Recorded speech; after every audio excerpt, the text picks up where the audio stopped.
Today, key change for the first 10,000 adults 21 and older, compliments of Comcast Sportsnet. And what a beautiful day. Wind is really howling today. Kind of blowing out a little bit left to right. We saw a wind blowing out last night, and the Cubs were able to hit 4 home runs.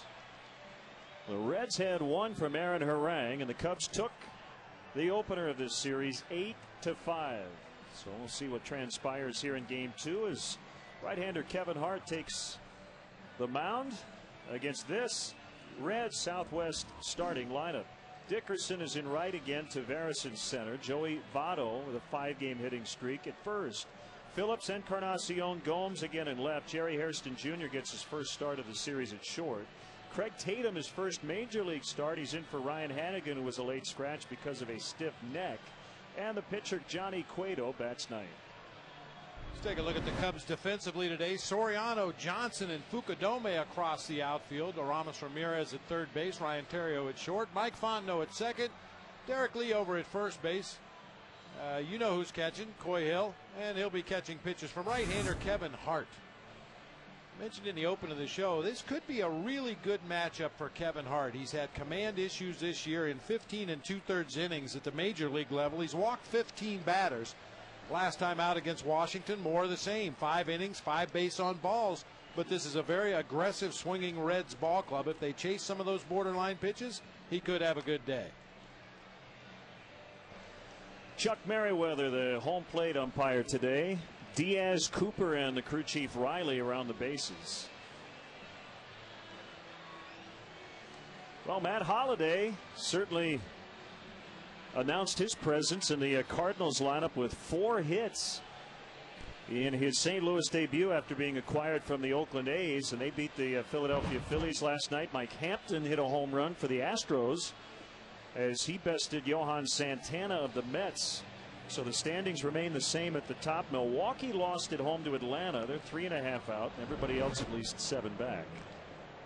16th career homer for Mike Hampton.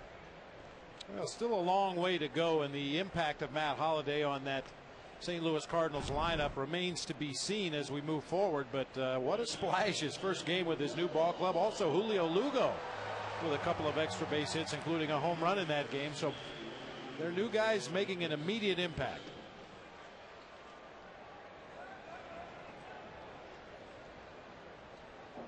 So Dickerson will lead it off. 0 for 4 yesterday. Did walk as they rallied in the 9th, scoring 2 runs on a single by Willie Taveras.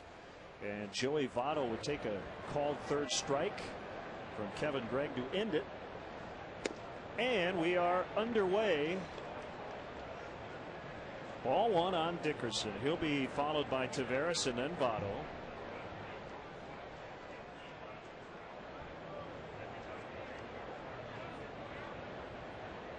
Hart won his last time out.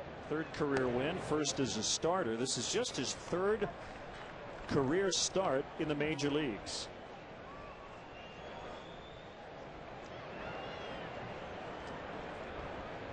Got the win against the Washington Nationals on Sunday. So pitching on 5 days rest. There's the first strike. 2-1.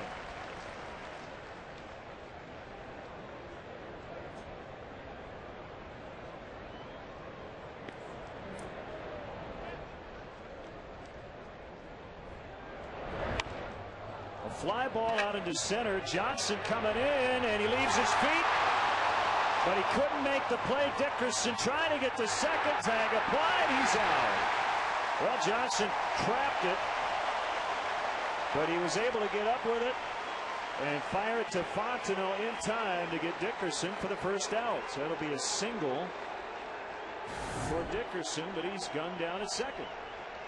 Reed had it momentarily, but as his body barrel rolled out there in shallow center, the ball slipped out of his glove. Good presence of mind, however, to realize that the play is still going on. Had it for a moment, able to recover, throws from his knees into Mike Fontenot at second base. A good quick tag on Dickerson for the out at second base.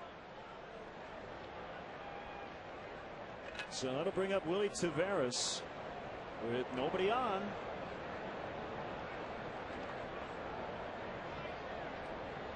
75 degrees as we get started. The wind is out of the northwest at 15 miles an hour. Flags are stiff out in center field. Right now, going from left to right. A roller up the middle. That's a base hit. So back-to-back singles for the Reds to start it, but only one base runner.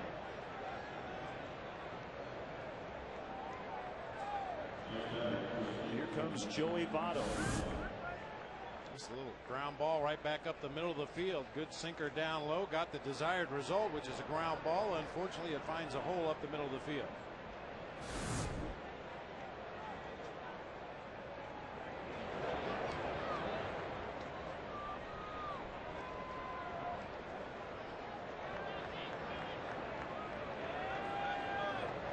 Taveras 19 out of 25 in the stolen base department, and Hart's going to keep a close watch on him.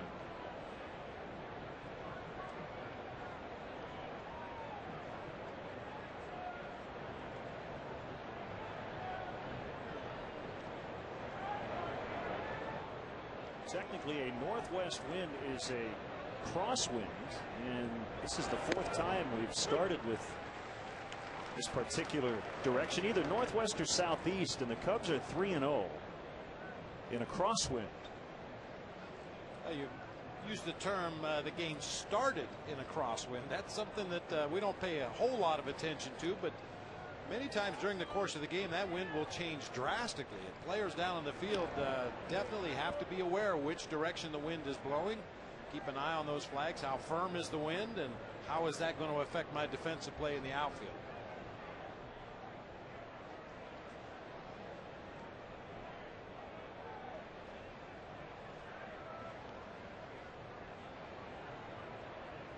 Taveras runs. The pitch is low. Hill's throw is late. Taveras with his first steal of the weekend. We've seen the Reds be pretty aggressive, not only at the plate but on the bases.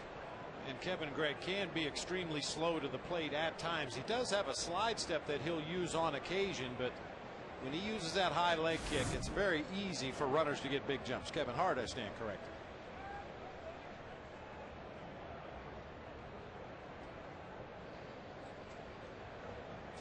Hart with a long look at Taveras. Now the pitch, it's outside. 2-1. With Ted Lilly going on the disabled list, sinker baller Justin Berg is on the major league roster for the first time. Called up from AAA Iowa. He'll pitch out of the bullpen. Cubs got him from the New York Yankees back in 2005 for Matt Lawton.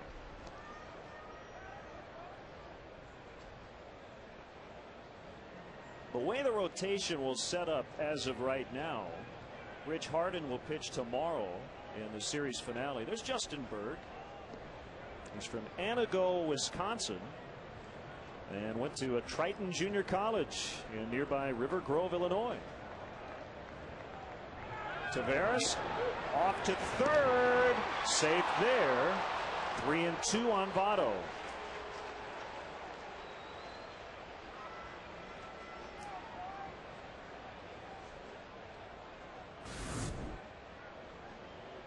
A tremendous jump by Willie Taveras. Boy, Hill with a strong throw right on the bag, but by the time Aramis gets the tag down to the base, Taveras is already popping up out of his slide. Kevin Hart is going to have to pay more attention to the base stealers. I mean, for a guy that walks a batter an inning, gives up 12 hits in 15 2/3 innings, he's going to have his share of base runners. It's very important that you at least slow him down. Votto sends a fly ball fairly deep out to left. Soriano with the catch, and will not even attempt a strong throw to the plate because he really didn't have a shot at Taveras. It'll be a sac fly for Votto, who picks up his 47th RBI. And the Reds strike first today.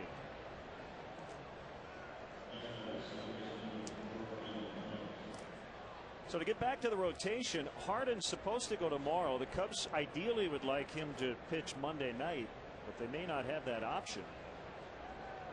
Carlos Zambrano would come back on normal rest Monday night against Houston. Ryan Dempster could then come off the DL on Tuesday. Randy Wells on Wednesday, and then Kevin Hart could come back on Thursday.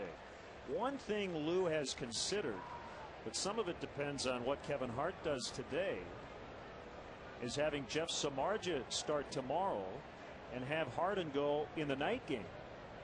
And as we've talked about for the last few weeks, Rich Harden has been a lot more successful pitching at night than during the day. But the problem there is if you get a short start today and or tomorrow, then you kind of blow out your bullpen for the Houston series, something the Cubs certainly don't want to do, particularly with Dempster coming off the DL on Tuesday. You don't want to have to rely on him to give you 7 or 8 innings in his first start since coming back from injury. And you know that Rich Harden difference between the day games and night games is really just a new phenomenon this year. Throughout the course of his career, the ERA has been basically the same. I think 3.24 in day games, 3.22 in night games. Perhaps it's very, very close. So that's something that's really just popped up this year. Lilly also will have his left knee scoped. Remember, he was bothered by the soreness in that knee. So they'll get that taken care of, I believe, early next week. And he should miss, hopefully, no more than 3 weeks, 4 or 5 starts, and be back in mid-August. Aaron Miles is in his rehab assignment with AAA Iowa. David Patton is also pitching in the Cubs minor league system. Giovanni Soto's down in Mesa. 3-2 to Phillips. That's outside, ball 4. So it's obvious, Bob, the Reds, looking at the Kevin Hart scouting report, they're going to wait him out today. It appears so. I mean, we saw the Reds being very aggressive yesterday. So far, more patience than we saw in 9 innings of the ball game yesterday from the Reds hitters.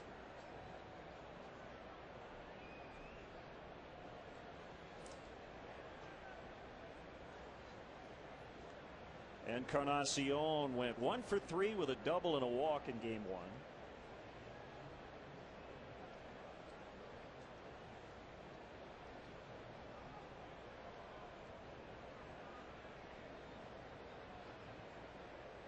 The kick and the pitch. Big swing and a miss. Actually just got a piece of it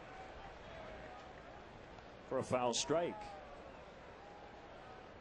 Reds utilizing Willie Taveras' stolen base speed to manufacture a run, a single, 2 steals, and then he scored on a sac fly.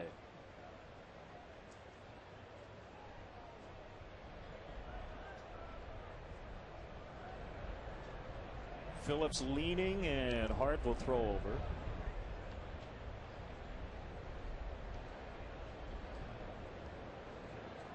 The other thing the manager wanted to do today was maybe give Jake Fox a start behind the plate against hard-throwing right-hander Johnny Cueto. He liked the matchup for Jake at the plate, but behind the plate it would have been a tough spot to put him in because of all the movement on Kevin Hart's pitches and the fact that the Reds like to run.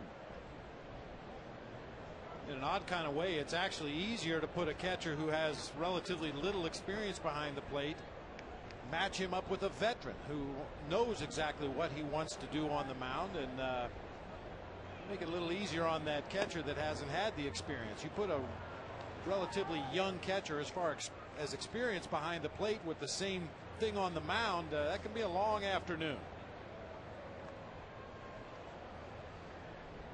Jake and Chad Fox back with the club.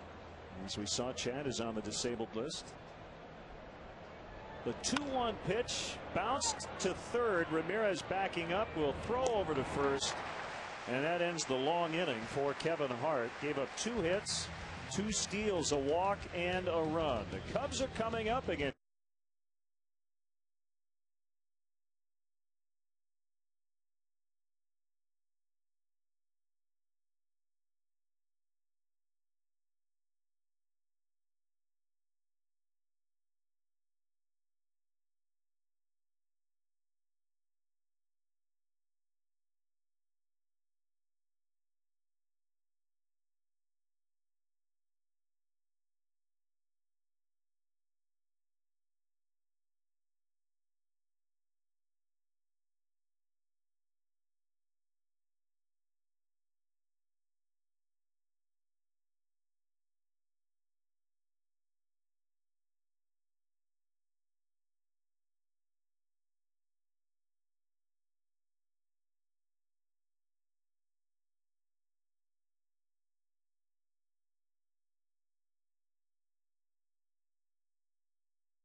Let's look at how the Cubs line up, brought to you by Southwest.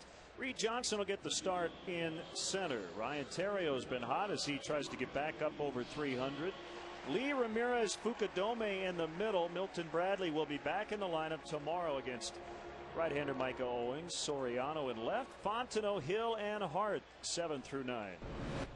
Take a quick look at the Reds defensively. Johnny Gomes, Willie Taveras, Chris Dickerson across the outfield. Encarnacion and Jerry Hairston Jr. on the left side. Brandon Phillips, Joey Votto on the right side of the infield. Late insertion into the lineup. Is it Chris Tatum? Craig Tatum. Craig Tatum. Craig Tatum taking over for Ryan Hannigan, who was scratched very late with a stiff neck. Just a bit outside, as Harry Doyle would say. Johnny Cueto, when you look at the overall numbers, pretty good. But it's been a struggle lately. He has an 8.15 July earned run average. His ERA has gone north every month. He was dazzling against the Cubs in this ballpark early in the season. On April 22nd, 7 shutout innings on just 4 hits, no walks, 3 strikeouts to get the 3-0 win. The 2-0 pitch to Reed Johnson is at the bottom of the zone, strike 1. There's some of the things that Johnny Cueto is hitting a little bit of a wall. He pitched 174 innings for the Reds last year. He pitched some winter ball down the Dominican Republic and also was on the Dominican team in the World Baseball Classic. That scoots underneath Edwin Encarnacion, and Johnson makes a turn. He's going to try for 2 and get there standing.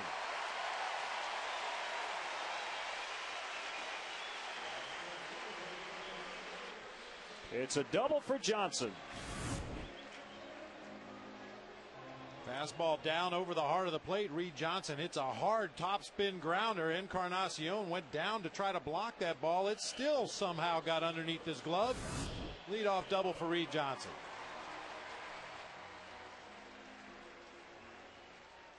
So Ryan Theriot will at the very least try to shoot something over to the right side and get Johnson to third with less than 2 outs. Instead he bunts. Not an easy pitch to bunt. Encarnacion's throw is in time to Votto. So it'll be a sacrifice for Theriot, and it almost ended up being a hit.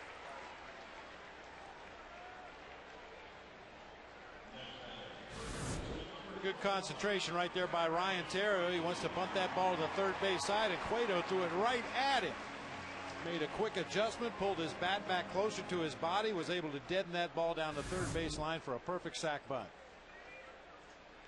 The Reds will bring their infielders in with Derek Lee at the plate. Man, you love that as a hitter. See a lot of space in between the infielders and outfielders. Cuts down on the reaction time of all the infielders. Lee with a 2-run homer in the 8th inning as the Cubs added some insurance in game 1. So 19 homers on the year, 62 driven in. Outside corner strike according to Chuck Merriweather.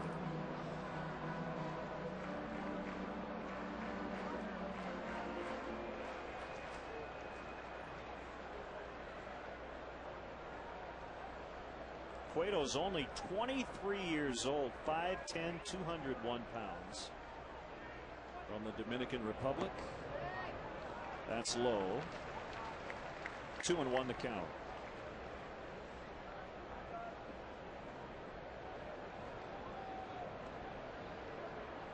Second year in the majors. Last year made 31 starts, went 174 innings. Bob talked about how busy he's been, as this will be past both outfielders. And Derek on his way to second. He's going to try for 3. They missed the cutoff man. He's safe. Throw gets by there, and he'll stay at third. So it's 1-1, and Derek's at third base with only 1 out. Dickerson and Taveras got near that fly ball, but neither got it. And once it got past, Lee was thinking triple. You talk about that infield being drawn in and how it improves Derek's chance to drive the ball through. Also, it increases the gap between the outfielders and the infielders. No chance for Brandon Phillips, the second baseman, to get back there. The 2 outfielders had a little miscommunication. Also a poor throw back to the infield. All in all, and tie ball game. Derek Lee representing the go-ahead run at third base with 1 out. And they lead the infield in against Aramis Ramirez, and he pops one down the right field line. And no play for Dickerson. It's into the seats. Huge day for Aramis yesterday, tying his career high with 4 hits, 3 were extra base knocks, 2 doubles, a home run, 3 RBIs, including 2 go-ahead runs driven in. Way inside, 1-1.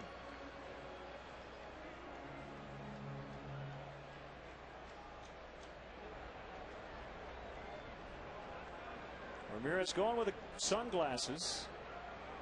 He doesn't use the flip downs. He just wears the sunglasses on defense and at the plate. High deep drive, left field, gone! 2-run homer for Aramis.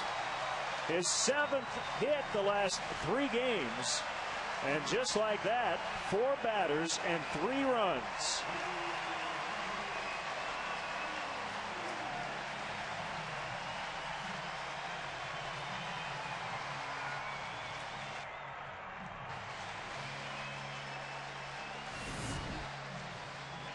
First Heineken home run replay of the ball game. I don't know why anybody throws him a breaking ball for a strike. That was not a bad slider down on the inside part of the plate. Aramis Ramirez just golfed it out of here through a 15-mile-an-hour wind. So the Cubs lead by 2 just like that. Fukudome skies it down the left field line, foul.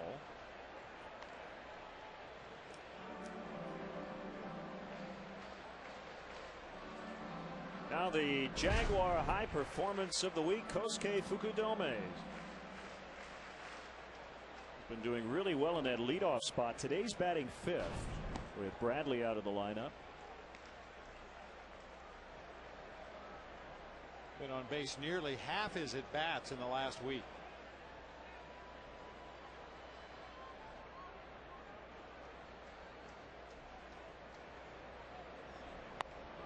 Spins around, 1-2 the count. A double, a sac bunt, an RBI triple, and a 2-run homer for the Cubs here in the opening inning.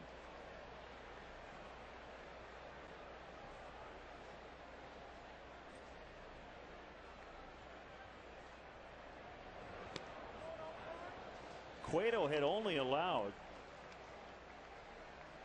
5 earned runs, 6 overall, and just under 21 innings in his career here at Wrigley Field prior to this inning. He's given up 3 already today.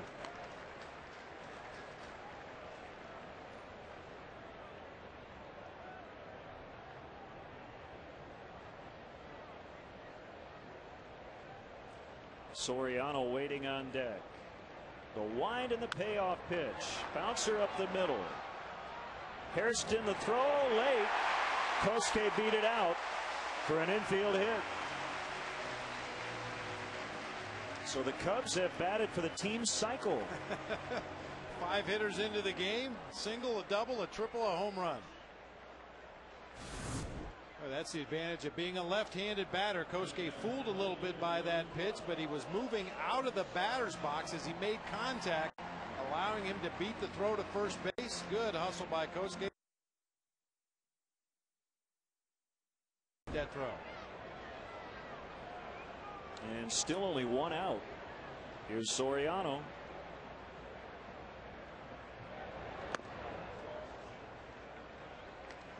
Had a single and 4 trips yesterday.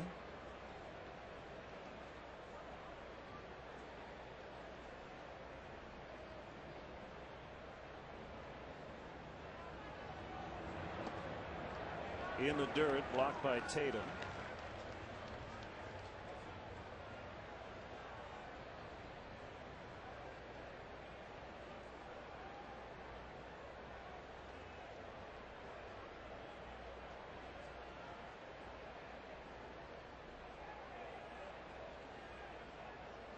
Cubs catching the Reds at a good time. They've lost 4 straight and 12 of their last 16. Banged up as well. Jay Bruce on the disabled list. Edinson Volquez also out.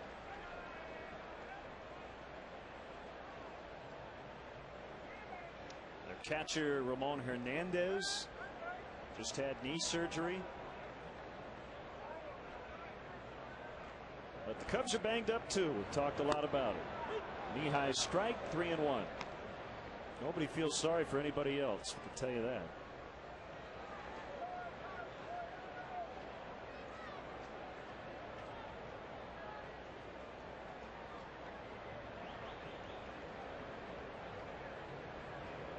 The 3-1 pitch rolled into left for a base hit. They're teeing off on Johnny Cueto.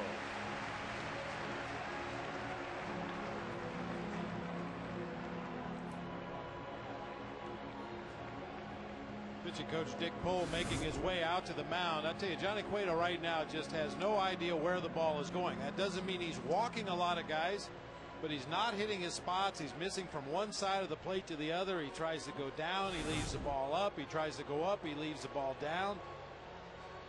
Fortunately for the Cubs, a lot of the mistakes that he's made here in this first inning have been very hittable strikes.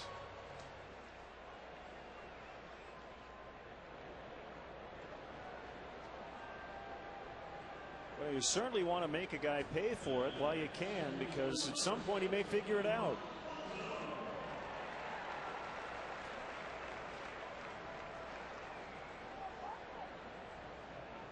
Mike Fontenot went deep yesterday.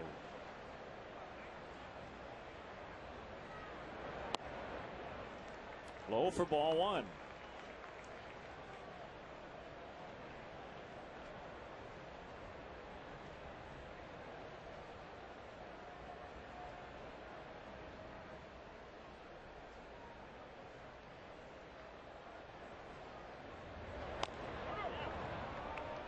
Check down at third. Mike Riley said he held up.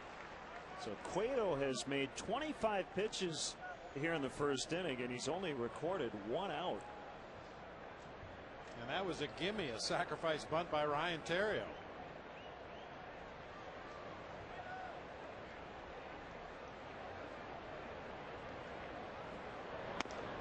Missed again, 3-0.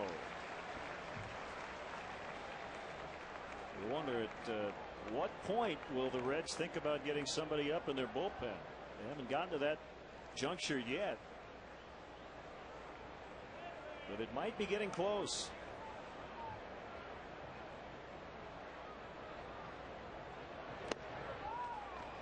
They're loaded for Coy Hill.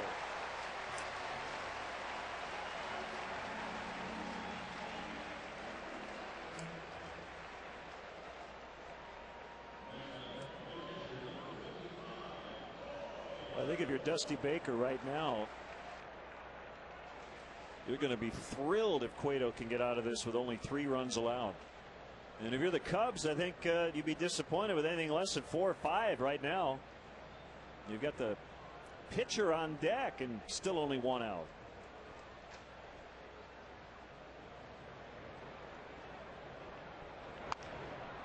Hill pops it up. 2 outs. So that gives Cueto a little light at the end of the tunnel with the pitcher coming up.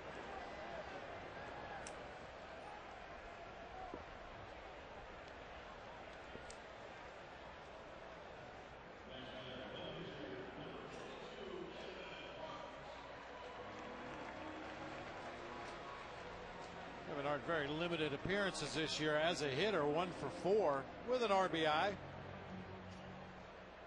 You mentioned the youth of Johnny Cueto. This is one of those things, and sometimes it's a very tough lesson to learn as a young pitcher. On those days you don't have your best stuff, you have to find a way to get your team back in the dugout as quickly as possible.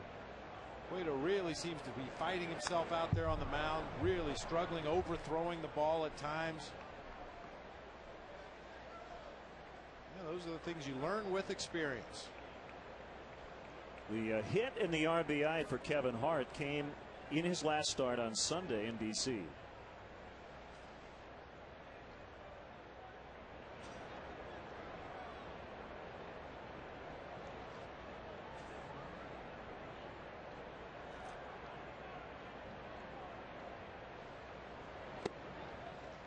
That's low, 1-1.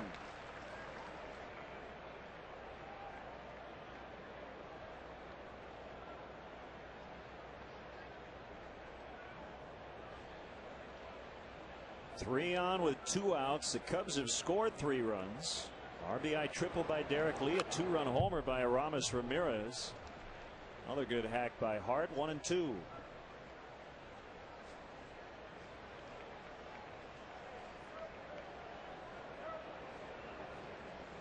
Aramis is sizzling hot.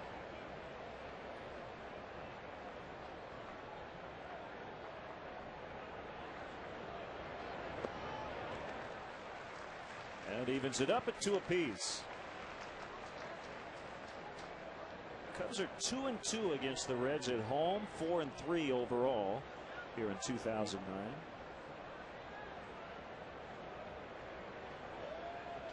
When it's all said and done, these 2 clubs will meet up 15 times. Almost hit him, and it's full, 3-2.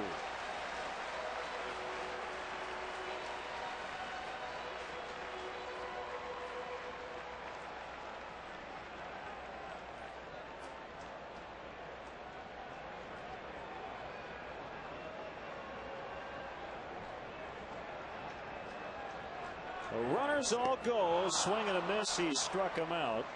The Cubs did get 3. They leave the bases loaded. A 34 pitch first inning for Johnny Cueto.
Minor league excitement returns to Wrigley Field with the 2nd annual Road to Wrigley presented by National City, now part of PNC.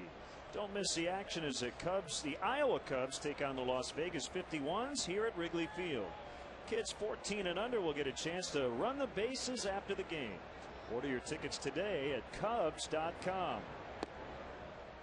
That was a rather eventful first inning. Kevin Hart had to work out of some trouble. He did give up 1, and then Johnny Cueto was up against the ropes the entire bottom of the first as the Cubs got 3. 1-1 the count on Johnny Gomes playing left for the 2nd straight day. Lance Nix was a late scratch yesterday with a stiff back. Gomes in there again. 2 homers his last 4 games. And a good breaking ball from Kevin Hart. It's 1-2.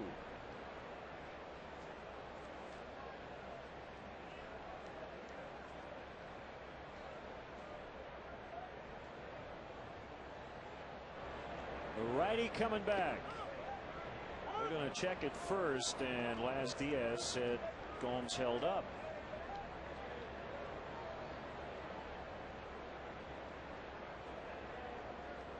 Ernest Hemingway in the crowd today. Thought it was a bullfight, but it's all right.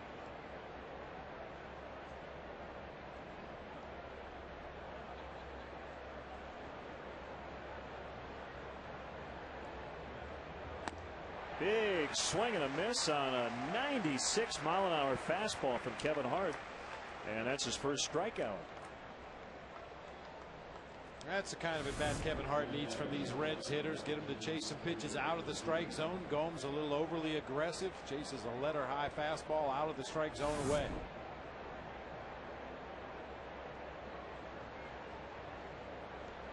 We'll bring up former Cub Jerry Hairston Jr. getting the nod at short. Alex Gonzalez came off the DL yesterday and started, went 0 for 4 with a run.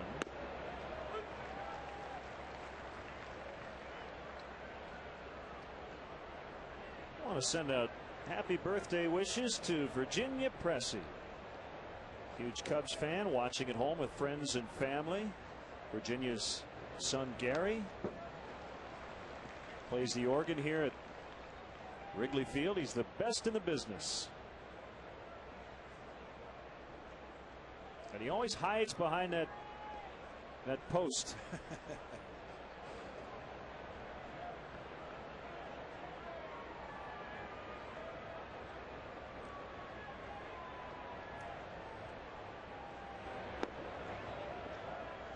One and two on Jerry Hairston. Also want to give a nice pop to our fantastic audio engineer Frank Leone, battling some power issues down in our production truck today, but he got us up and ready to go, ready for action.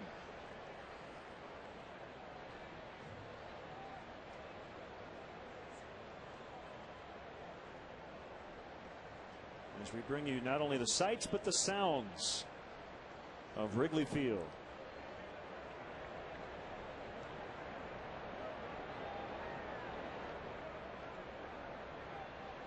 The 1-2 to Hairston, low and outside, 2-2.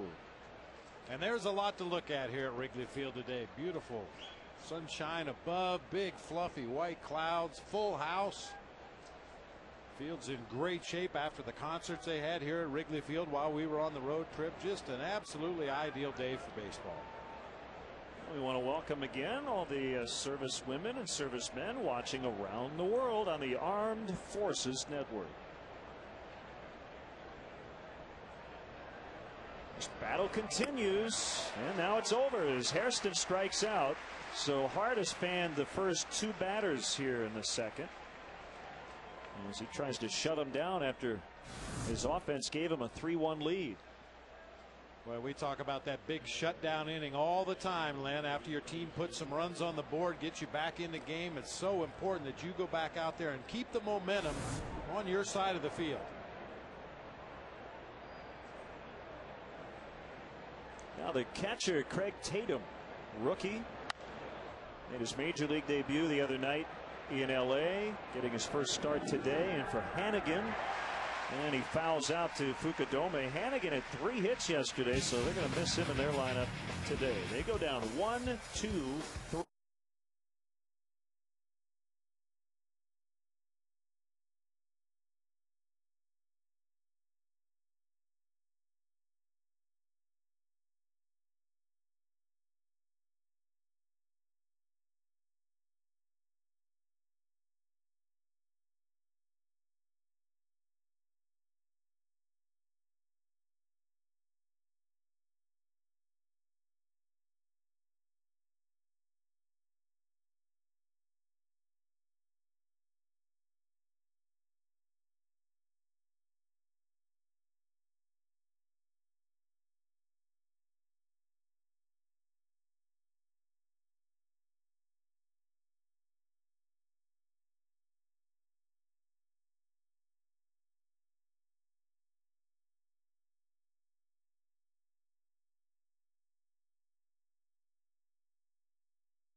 good news is Reed stayed with it, was able to throw out Dickerson at second base.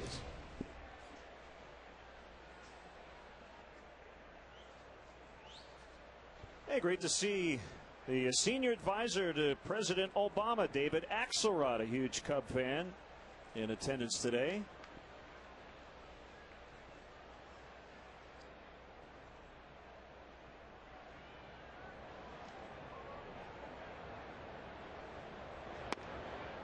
Called strike on Reed Johnson. So second time through the order here in the bottom of the second inning.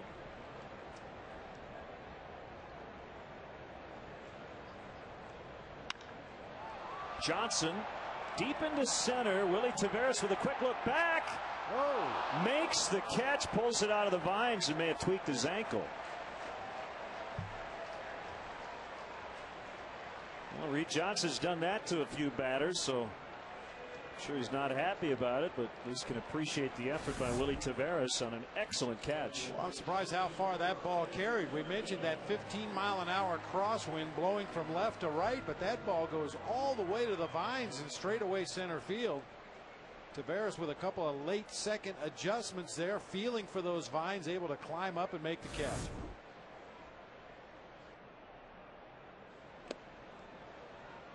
Low to Ryan Theriot.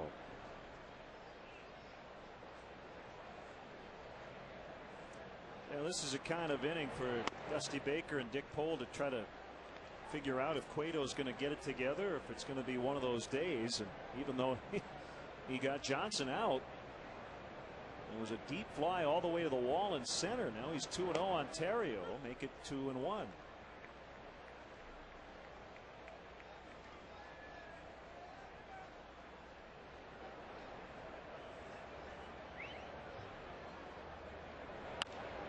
Bounce to third. Gloved by Encarnacion, who throws across. We had the graphic up briefly earlier. 3 starts ago on July 6th at Philadelphia, Cueto could not get through the first inning. Gave up 9 earned runs on 5 hits in just 2/3 of an inning. So he's had a start kind of like this, but worse already this month. It was a 22-1 Reds loss that day. Well, that just kills your bullpen. I'm guessing that was one of the days when Paul Janisch pitched. Paul Janisch, a backup infielder, has already made 2 appearances on the mound this year. Off the plate inside, and he's behind another Cubs batter, 2-0 on Lee. And just in case you're wondering, how did Paul Janisch do? Well, in 2 innings of work, he gave up 9 hits and 11 earned runs. So that's something Dusty would prefer not to do a third time this season. Fly ball right field. Dickerson shuffling over, makes a catch, and Cueto does go 1-2-3 in the second, just like Kevin Hart did. With it on 9.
6:30, a full Major League recap with reaction from the Cubs clubhouse. Join Chris Bowden for Sports Night tonight at 6:30, only on Comcast Sportsnet, fans' best friend. Every time we see Todd Hollandsworth in one of our graphics, he's analyzing this game. Always working hard. Usually Todd's looking forward to the next game. He's already got this one figured out. Johnny Cueto will ground out to Derek Lee. That was a bailout swing from the Reds pitcher. Aaron Harang yesterday hit a 3-run homer to supply most of their offense.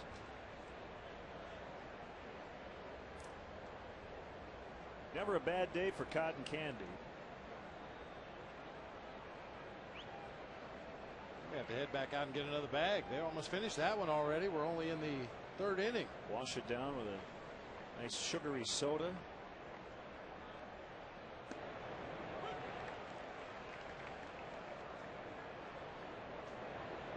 One strike on Dickerson. Hart has retired 5 consecutive Reds since the walk to Phillips in the 1st inning.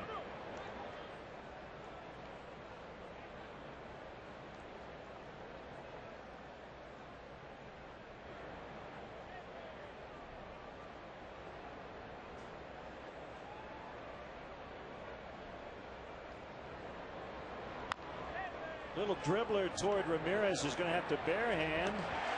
Nicely done.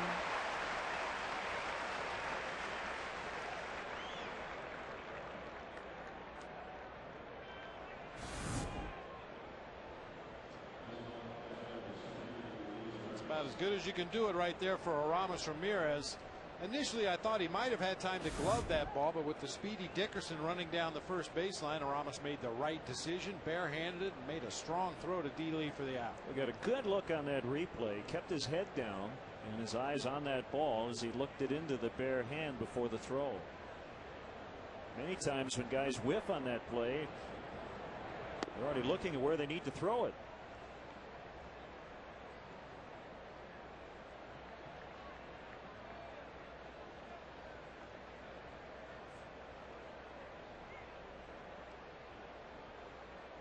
Taveras singled, then stole second, stole third, and scored on a sac fly by Votto in the 1st inning.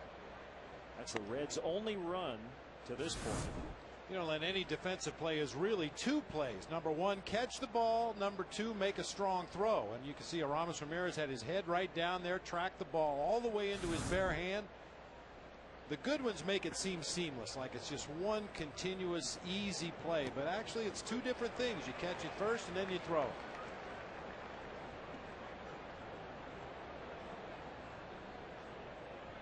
Well, there is multitasking involved in this business, chewing gum and walking. Catching and throwing are 2 separate things, although there are some middle infielders who can do both at the same time.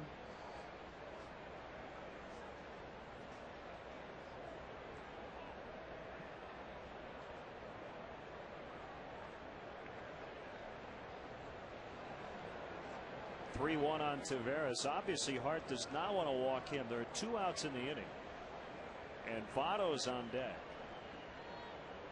Here it is, strike 2. Now Taveras with 2 stolen bases already in the game. That's one reason you don't want to put him on base. But as you mentioned, with Joey Votto in the on-deck circle, it opens that hole on the right side of the infield, giving Votto a better chance to drive one through into right field. Pops it up. Lee over into foul ground. Still drifting and making the catch. And for Kevin Hart, back-to-back 1, 2, 3 innings after a little bit.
July 28th at 7:05 p.m. Be sure to arrive early. The first 10,000 fans get a Cubs fathead compliments of Gatorade. Oh, fatheads. Those are those things you can stick up on your wall, right? I believe so. Got to have one of those or several of those. Just wallpaper your room with them. Say cheese. Any take it, sir? Thank you. Anytime now. Let me get back to the game here.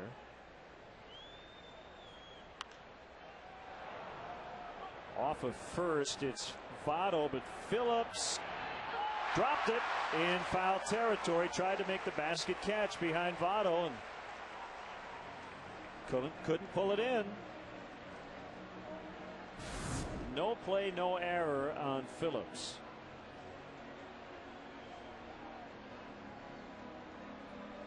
Phillips with the shades up on top of the hat. That's a good place for him when you're trying to track a pop up in the sun. I know it looks cool, but it's absolutely zero function.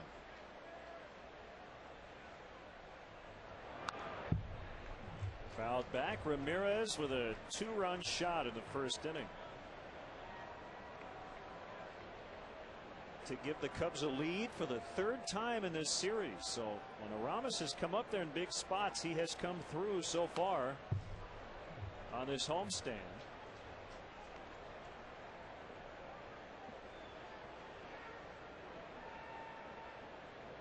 Dorothy always in the same spot right behind the visiting dugout.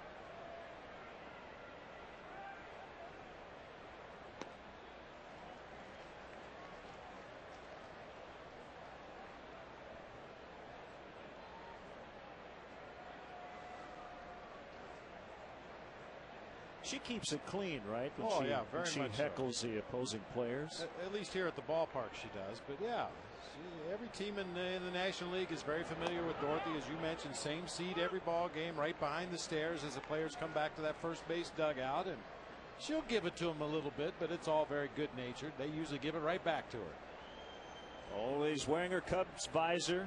It's always singing "Take Me Out to the Ball Game" with everybody else in the 7th inning. We oftentimes have a shot of her during the song. 3-2 to Ramirez.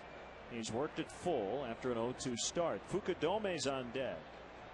3-1 Cubs here in the last of the 3rd.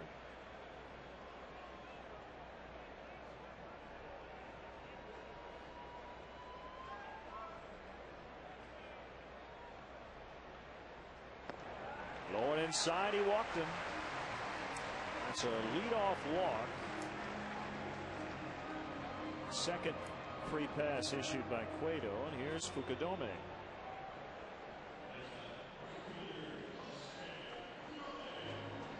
That's another improvement on the Cubs offense that we haven't really talked about much with Aramis Ramirez returning off the disabled list. We were also anxious to see him swing the bat and drive in some runs, which he has done, but also his patience at the plate. Doesn't chase a lot of bad pitches. Usually he's going to force the opposing pitcher to give him something he can hit, and if not, take the base on ball, set it up for the guys behind you.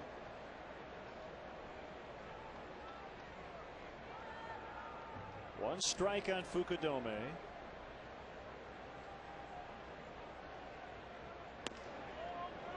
Just off the outside edge. 1-1. Kosuke now with an 8-game hitting streak.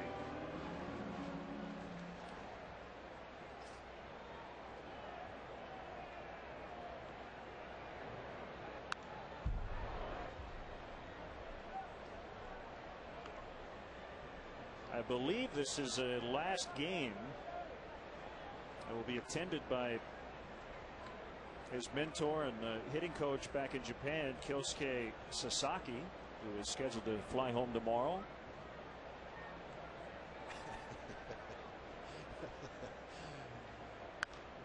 And with that in mind, Carlos Zambrano and his new Shar-Pei puppy left a gift for Mr. Sasaki before he goes back to Japan. You care to elaborate on that gift? Well, I think it's unnecessary. Put 2 and 2 together. Would it be a similar gift to the one Marge Schott's dogs occasionally would leave on the field? Yes. Okay. Yes, indeed. But apparently, we heard that Mr. Sasaki said that's good luck or something. I'm not sure for whom. Oh, it's caught by Votto. What a catch to rob Fukudome of a hit. I don't know how he caught it. Ramirez able to get back to the bag before a double play. Votto obviously holding on Ramirez down there. You can see how shallow he is. That ball is hit like a bullet. That ball was hit so hard, if Votto doesn't get it, it might go all the way down in the right field corner for extra bases. Fortunately, Ramirez able to avoid the tag and get back into first base.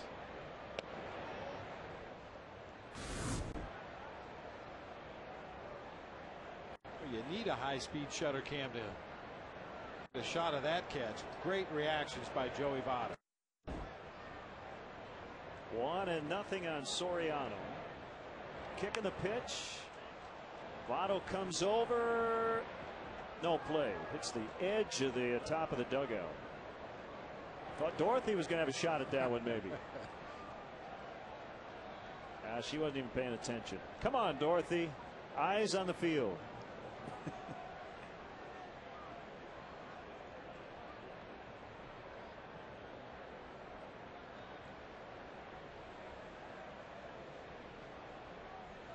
Alfonso extending his hitting streak to 8 games with his first inning single.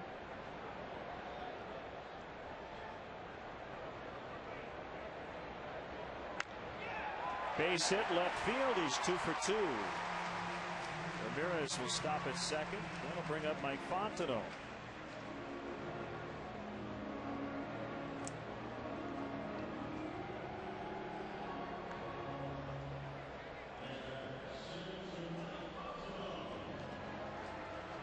Mike walked back in the first inning.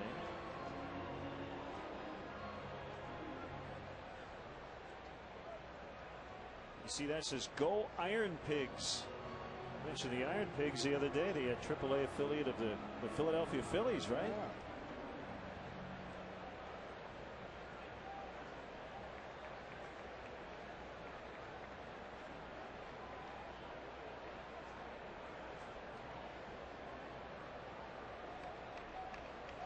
Two on, 1 out. And Cueto steps off the rubber.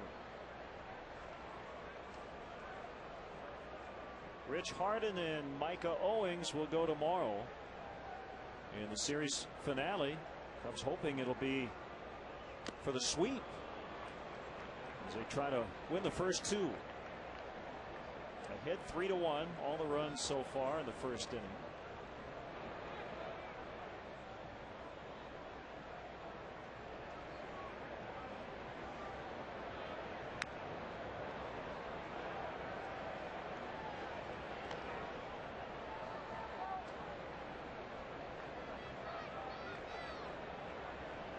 Both these managers have managed both these teams.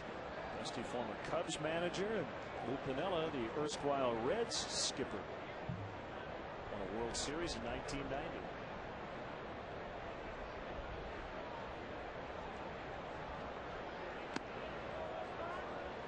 Ball and 2 strikes. Playing real tough sun right now on the left side of the field. Johnny Gomes, the left fielder, Encarnacion at third, Hairston at short. Judging from the shadows, they're going to be looking right up into the sun on any ball hitting the air that direction. Swing and a miss, strike 3 for the second out. And for Johnny Gomes, this is only his 15th game of the season that he's been in left field. A lot of those have been as a defense, not necessarily a defensive replacement, but as a double switch late in the ball game. I don't know if he's ever had to play left field under these kinds of conditions, and he's had some problems out there as it is under the best of circumstances. So now up to Coy Hill with 2 outs. Outside, ball 1. Cueto seems to be getting it together at least a little bit. Again, the Cubs have hit some balls hard the last 2 innings, but both were outs. Johnson retired on a leaping catch out in center by Willie Taveras in the second, and Votto with a great snag of a liner by Kosuke Fukudome.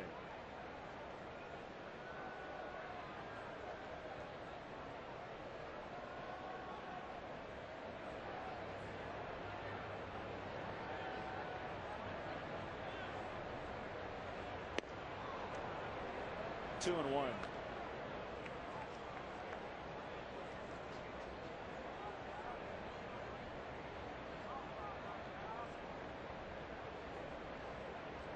Good day to be wearing those hats out in the bright sunshine.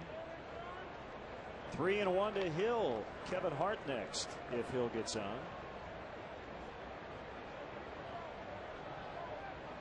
Good idea to bring a hat like that. You can always take it off if it clouds up or you want to get a little extra sun.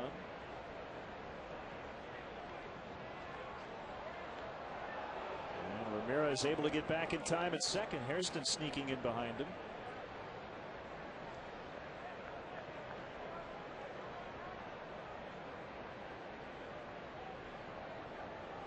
And we know from his days with the Cubs, Jerry Hairston Jr., a very active player, no matter what position he happens to be playing.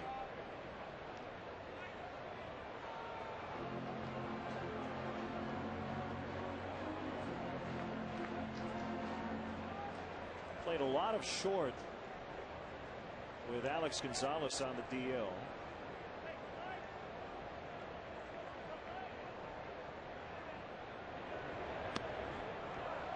Gets away on ball 4 to load the bases. So Kevin Hart will bat for the second time today, both times with 3 on and 2 outs.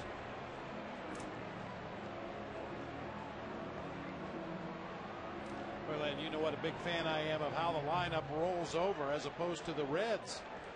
Craig Tatum made the last out in the top half of the second inning. Johnny Cueto led off the third with that weak ground ball to first base. So Kevin Hart got one quick out of the way with the pitcher leading off. Cubs are able to get Kevin Hart to the plate here in this inning, and even if he makes out, you roll over to the top of the order. And Hart into right, and the catch by Dickerson. The barrel roll nicely done by Dickerson. Boy, Johnny Cueto getting a lot of help from his defense the last 2 innings on all the hard hit balls, and that saved probably a couple of runs.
As we get set for the 4th inning. Time now for the Aflac trivia question. Aflac! Who was the last Cubs manager to pilot the NL in an All-Star game?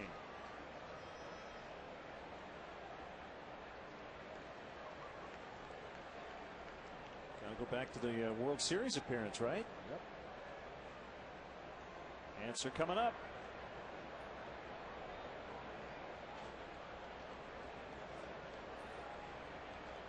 She's cheating. She's looking it up. Yeah, she's looking it up. For those of you who maybe are unfamiliar, the All-Star managers are the managers from their respective leagues and the teams that played in the World Series the year before. That's a fair ball for Joey Votto. And I believe it bounced out of play. It did. Automatic double for Votto. That's his 16th two-base hit of the year. And their first hit since Taveras singled back in the first inning.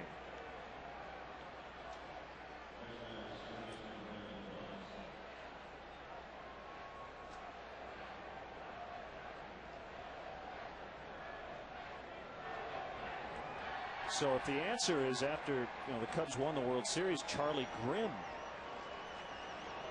should be the answer. Unless there's some quirk to the question. Yeah, maybe it's some kind of a trick question. Maybe the reigning National League champion manager was ill and had to be replaced or something like that, but I'm not quite sure.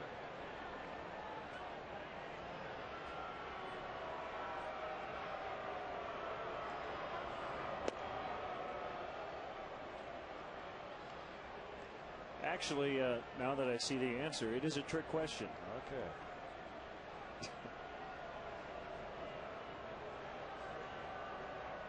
But I like it. It's kind of a fun trick. Tricks are for kids.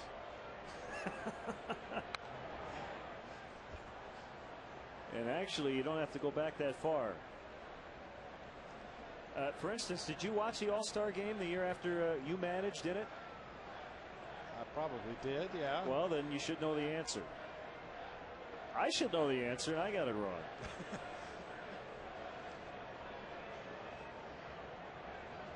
1-1 on Brandon Phillips. Well, I'm even more confused than when we started. Well, it's not easy to do when it comes to us trying to figure out the Aflac trivia answer, especially on an early Saturday. We love these early Saturday starts, but sometimes it takes a little longer for the brain to figure some things out. Well, like I didn't even realize it was Saturday. I just knew it was an early start. We've joked about that in the past too, but it is an amazing phenomenon in Major League Baseball players. Other than Sunday, when you get a bigger newspaper, every day is just like the day before. Now here at Wrigley, we play the night games on Mondays and Tuesdays, and as a general rule, and day games the rest of the week unless it's a nationally televised game. But ball players for the most part couldn't tell you the difference between Monday and Saturday. Just another day to play baseball. And in fact, while most of the working world, they dread Monday, baseball players love Mondays because the off days come Mondays and Thursdays.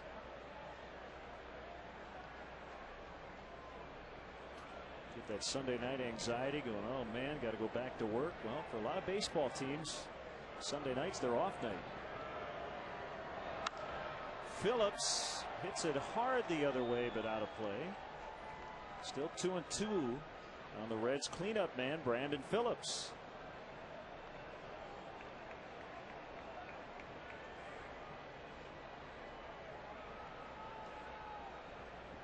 Big Hall of Fame weekend going on in Cooperstown.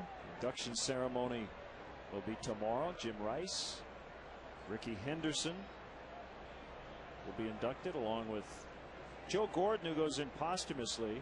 Tony Kubek will be honored in the broadcaster's wing. Giants beat writer Nick Peters, this year's writer honoree. Terrio will throw out Phillips. With Votto moving to third, he's there with one out.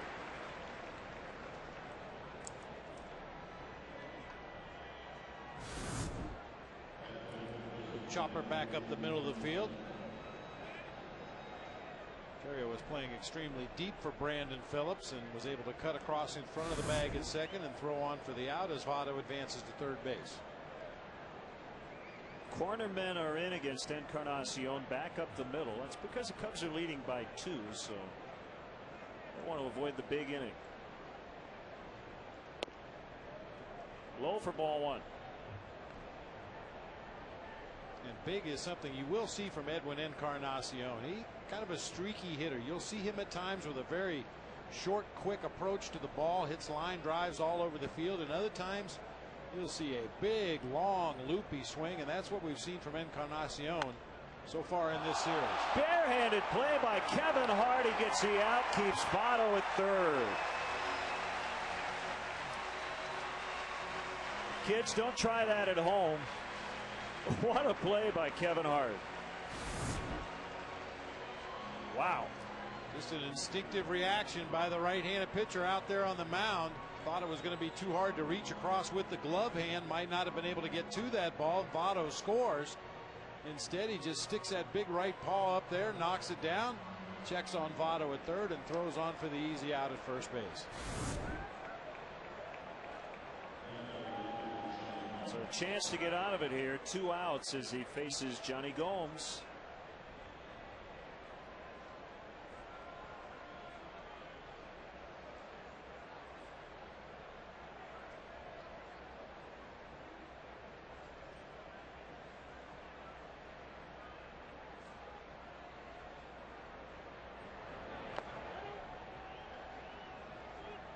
Gomes able to hold up on that breaking ball in the dirt. Well, Ricky Henderson, born in Chicago, 1,406 career stolen bases, all-time leader.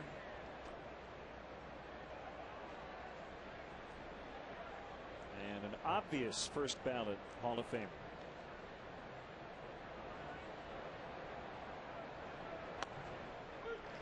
Outside corner called strike. Second on the all-time walks list with 2,190. 2,295 career runs, first all-time. 1 and 2 on Gomes. Played for Lou in New York. 25 seasons. Saw the story the other day. Ricky actually said he hung around too long. He said, I should have waited my 5 years, got in the Hall of Fame, and then tried to come back.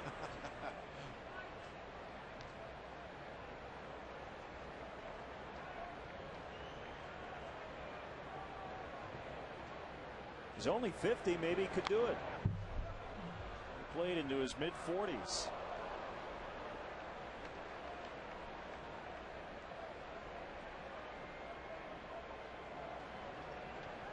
He was a catcher's nightmare. He'd take his walks if you didn't throw him strikes. If you did throw him strikes, he was liable to hit the ball out of the ballpark, or at worst get on first base, and then the problems really started. You could use a slide step on a pitch out and still not throw him out at second base.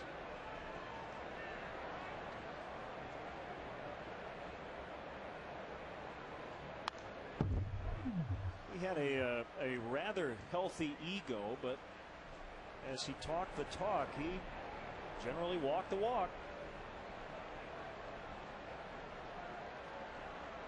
And in defense of catchers everywhere that played against Ricky Henderson, some of his stolen bases came at junctures of the game where it probably wasn't appropriate to run, but that's what he did. That was his game. Long look by Hart. Ready for a 1-2. Gomes. Oh, barely able to hold up, says Laz Diaz. I had him on a swing up here. Yeah, we like to umpire from way up top. Take a look at the replay. The leg kick by Gomes. Tries to check his swing on the slider. Looked like he was able to do so. Hard to believe I was wrong again. Only the second time all year. Second time in this at bat. Votto's at third, 2 outs. Cubs lead 3-1 here in the fourth. The next one got him that time on a full swing to end the inning. 3 Ks for Kevin Hart through 4. Bottom 4.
Should have known that. I'm ashamed.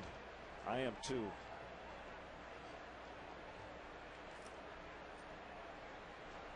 Reed Johnson will lead it off.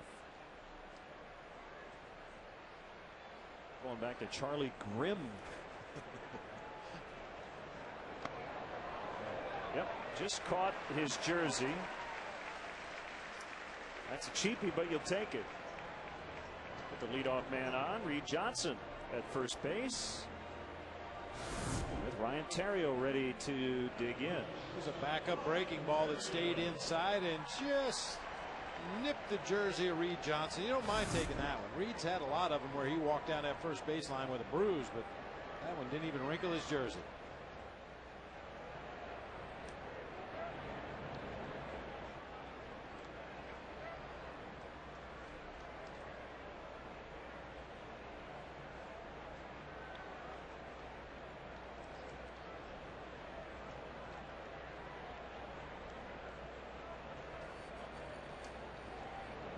Another throw to first. Got a nice note from Dorothy Hollenbach from Rushville, Illinois, big Cub fan.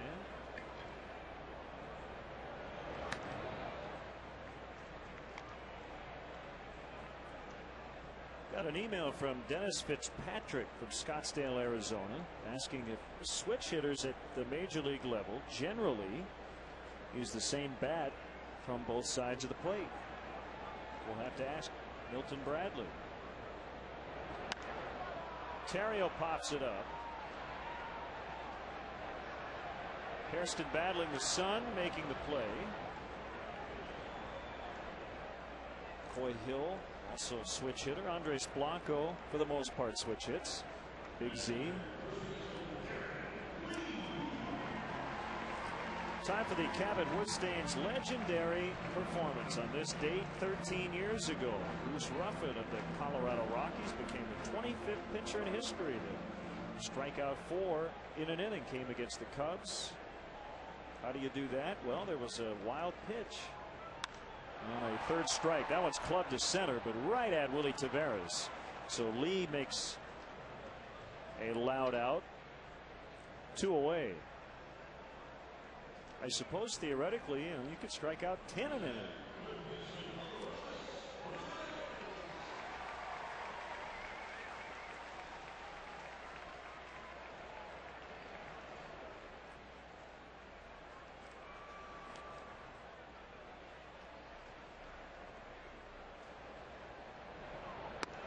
My assumption on the switch hitter question would be that most guys use the same bat, but I'm sure there are some who don't. Well, I know for a fact that Coy Hill uses the same bat, but it's modified differently depending on which side of the plate he's hitting. Had that horrific injury to his right hand, and when he bats left-handed, he's got a big roll of tape and padding at the bottom of the bat underneath his right hand, which would be the bottom hand as he hits left-handed, and it's up higher on the bat when he hits as a right-hander to give him a little extra cushion, make the bat handle a little bigger, a little easier for him to grasp. But I believe it's the same model bat, just a slight modification. Ramirez strikes out. That ends the inning. Started out with a hit batter, but Johnson never did get to second base. Off to the 5th. It's 3-1 Cubs.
Fine Line offers exclusive coverage from spring training all the way through the Cubs' next postseason run.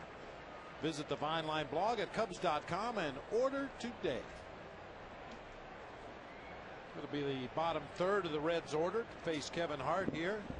Jerry Hairston Jr., Craig Tatum, and the pitcher Johnny Cueto. No action in the bullpen for the Reds, so looks like Cueto's going to hit and stay in the ball game.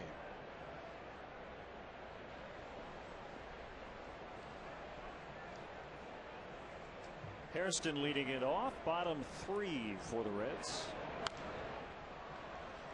A foul pop up out of play. And a nice note from Mitch Emmons, huge Cub fan from Mishawaka, Indiana.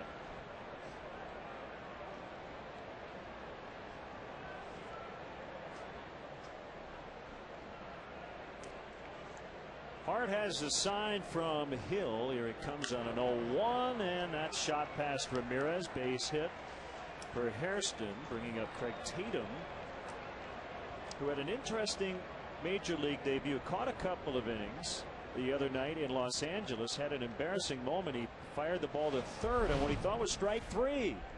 It was only strike two. Home plate umpire saying, Craig, it's only the second strike. Oops. 3 strikes in this league. I think he thought one of the first couple of pitches was a strike, and it was a ball.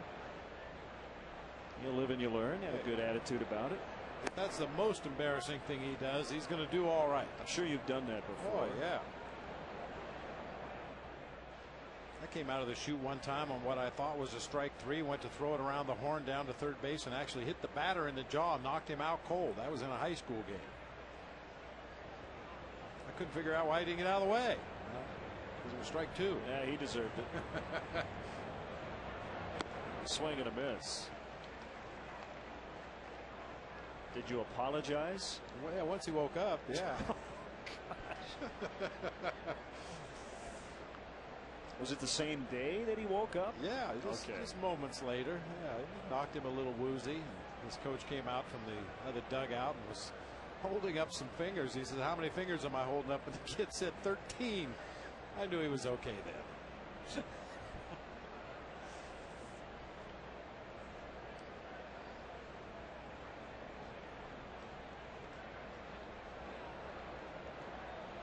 Tatum's from Hattiesburg, Mississippi. Went to Mississippi State. Was a third-round pick in 2004.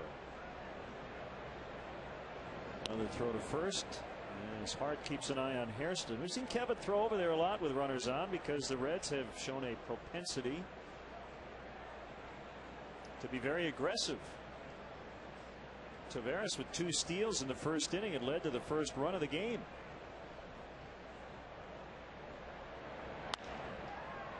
A fly ball out into right. This would be no problem for Fukudome.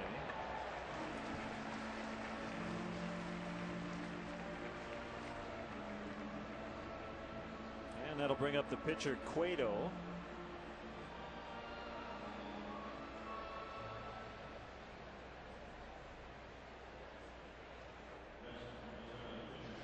Three sack bunts on the year. Ramirez assuming he's going to bunt this time. He's already way in at third. Lee ready to charge from first. He's holding on Hairston.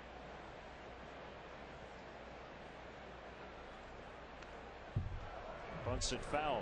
Cueto likes to try to bunt for hits. Yeah, he was not giving himself up at all on that attempt. He was trying to push that ball past Kevin Hart to the right side of the field and leg it out for a base hit. See if he changes his approach now that he has 1 strike on him.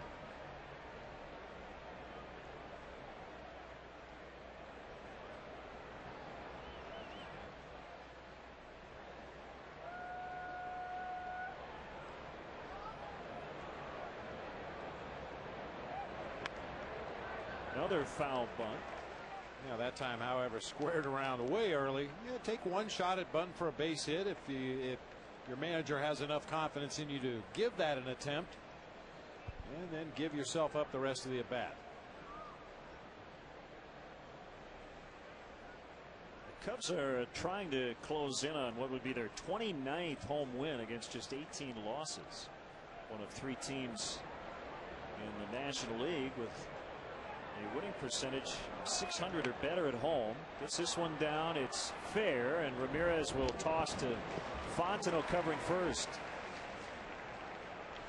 A successful sacrifice for Cueto. Runner at second, 2 outs.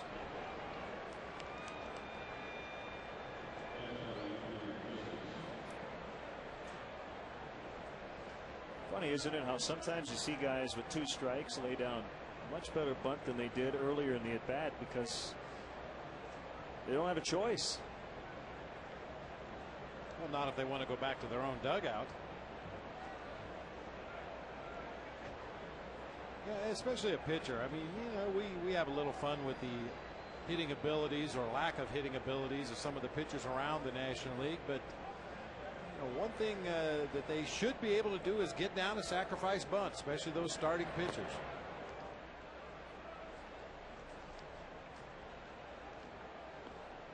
If you just joined us, the Cubs did place left-hander Ted Lilly on the DL with left shoulder inflammation. He'll have his left knee scoped in a couple of days, and hopefully he'll be back in about 3 weeks. Miss about 4 to 5 starts. Cubs will get Ryan Dempster back in their rotation on Tuesday. He's coming back from the broken right big toe. Right-hander Justin Berg now part of the Cubs bullpen. So Kevin Hart was in Dempster's spot. Now we can say he's in Lilly's spot.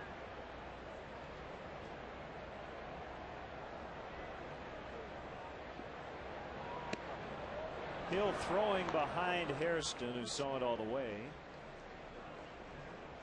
Meantime, 3-0 on Dickerson. Let's check out the Cubs roster moves today. As Berg comes up from Iowa, has been really good the last couple of months. Key for him is to throw strikes. He's only given up 1 home run this year. Good heavy sinking fastball. Well, every adversity is an opportunity for somebody else to show what they can do. Randy Wells took full advantage of his opportunity when he was plugged into the rotation. And as time moves forward, we'll see, but it appears that he's cemented a spot for himself in that rotation, not only for the rest of this year, but moving forward. Kevin Hart getting an opportunity in the rotation, and now Justin Berg getting set for his major league debut maybe in the next few days. 3-1 pitch. Dickerson went around. Boy, as a pitcher, you love to see that. On a 3-1 pitch, you get a batter to take a check swing. I'll tell you who doesn't like to see that as hitting coaches. Oh man, 3-0, 2-1, even 3-2. Better be real sure it's a pitch you want to swing at. You're completely in the driver's seat right there. You look for one pitch in one zone. Anything else, you take it, even if it's a called strike. Brooke Jacoby, the hitting instructor for the Cincinnati Reds, couldn't have liked that swing.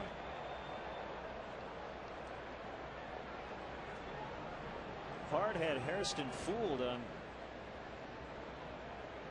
that fake pickoff, but the Cubs infielders were nowhere near second base. Hairston kept going toward third, and only at the last second did he retreat to the bag. A 3-2 pitch called strike 3. So Hart comes all the way back after a 3-0 start in that sequence, gets Dickerson, and that ends the inning.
Defensive plays by the Reds helping out Cueto as well. Kevin Hart almost knocked in a couple on a hard liner to right in the third inning, but Chris Dickerson with an excellent catch to end it. One strike on Fukudome. Bottom 5, 3-1 Cubs. Cueto coming back. That's a strike. 0-2.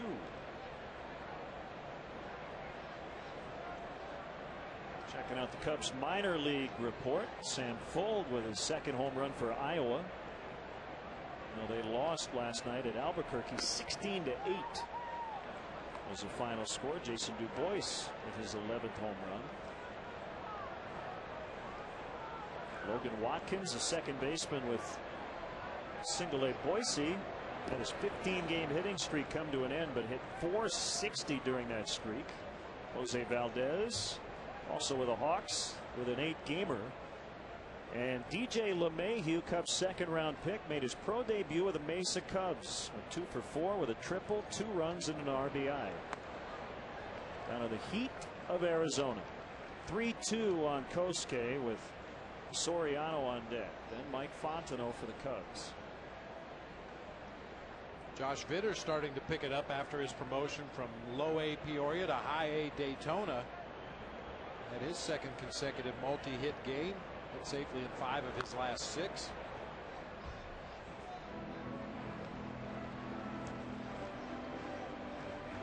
Cubs are still hopeful they'll get their catcher Giovanni Soto back on the first week of August as he rehabs the oblique injury. Votto's going to take it by himself. 1 out. Cubs Destinations, a preferred baseball road trip provider of the team, provides fans with the most unique VIP road trip experience available. Each package includes great tickets, first-class hotel accommodations, a tour of the ballpark, and a private meet and greet with a current Cubs player. For more information, visit Cubs.com. Ball 1 to Soriano.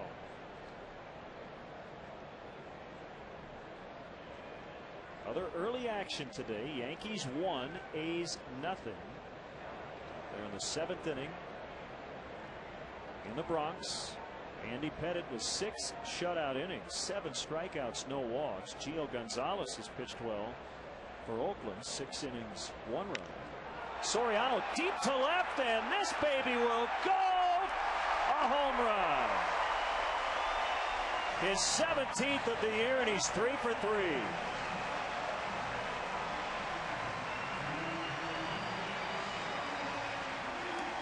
And it's 4-1. First run since the opening inning for the Cubs.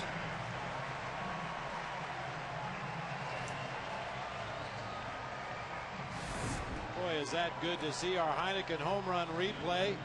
That has to be so frustrating for a pitcher. That's not a bad pitch. A slider down low and away, but Soriano with great plate coverage gets that bat head out there around the ball and pulls it into the bleachers in left field.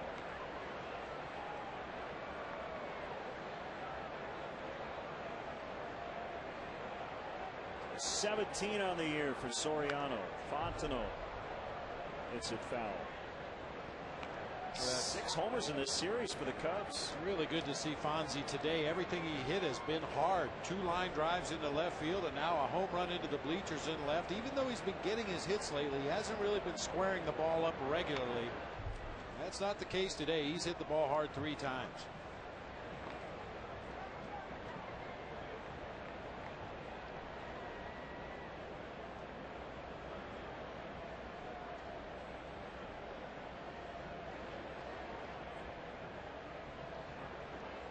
Well, the biggest lead of the day for the Cubs at 4-1.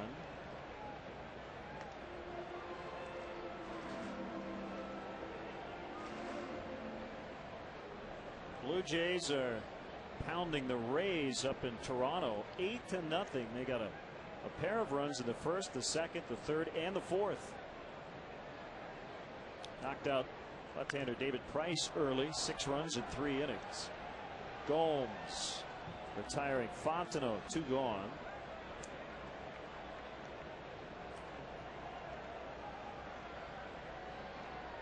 Roy Halladay last night 9 innings, but no decision as they lost in extras, gave up just 2 runs, 1 earned. As trade rumors continue to fly.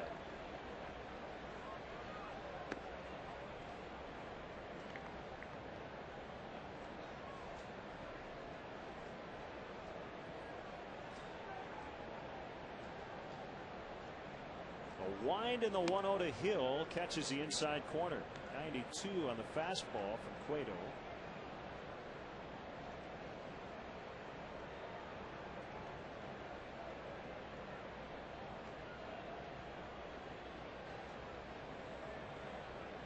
The next pitch, 1-2.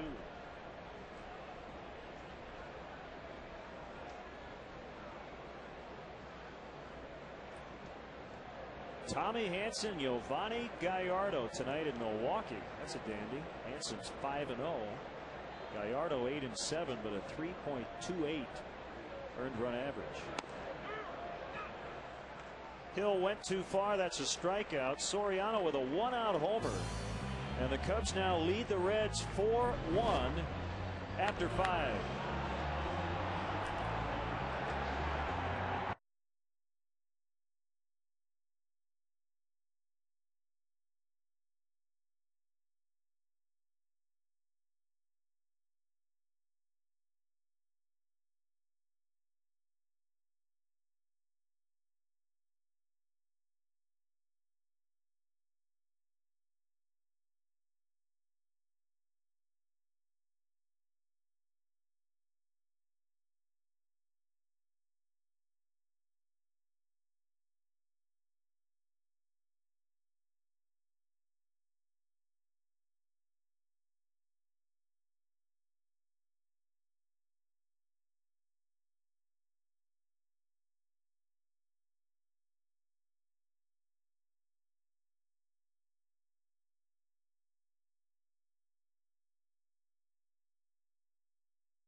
Big 4-game series. Those two teams tied for second in the National League Central.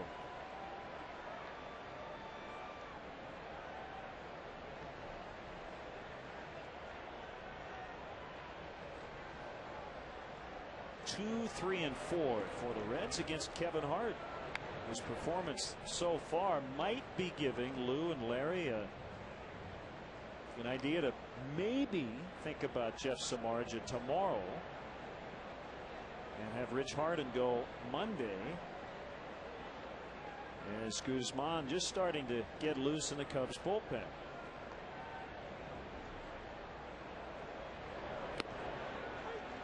My guess is it'll be Harden tomorrow as scheduled, but everything's in pencil as always.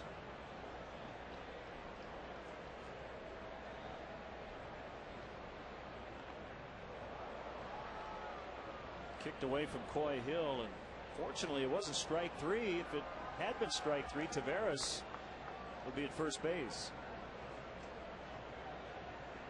That's when, in hindsight, as a hitter, you tell yourself, geez, I should have swung at that. No way to know that ball was going to hit in the dirt and climb right up the chest protector of Coy Hill and bounce high in the air toward the backstop. Well, as you always say, if you think you're going to hit into a double play. Strikeout. And if you think the ball is going to end up high off the screen as it bounces past the catcher, swing at it. Strike out.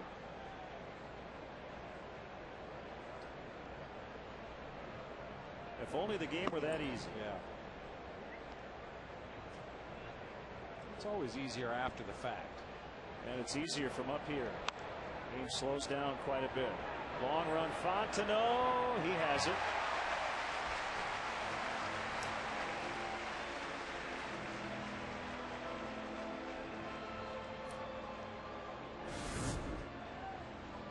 Well, you see the three Cubs position players, Derek Lee, Mike Fontenot, and Kosuke Fukudome, all pursuing that fly ball out there toward the foul line. But in the background, Kevin Hart had run over to cover first base. Coy Hill came from his catching position and was down there to cover first base in the event that ball dropped and they could maybe throw behind Taveras. Like to see that. Always something to do. Votto with a sac fly in the first. Doubled to lead off the fourth, but did not score. He got to third. But a big play in that inning was Kevin Hart on a barehanded pick to get Edwin Encarnacion.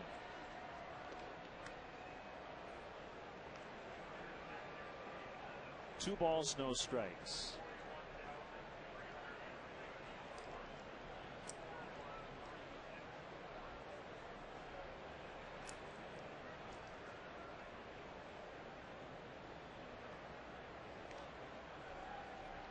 Kicks and fires, 3 balls, no strikes. Kevin came in his first 15 2/3 innings this season with 15 walks and only 5 strikeouts. Well, today, much better ratio with 4 Ks and now 1 walk, but close to a second. It's 3-1. He tries to get back in it against Votto.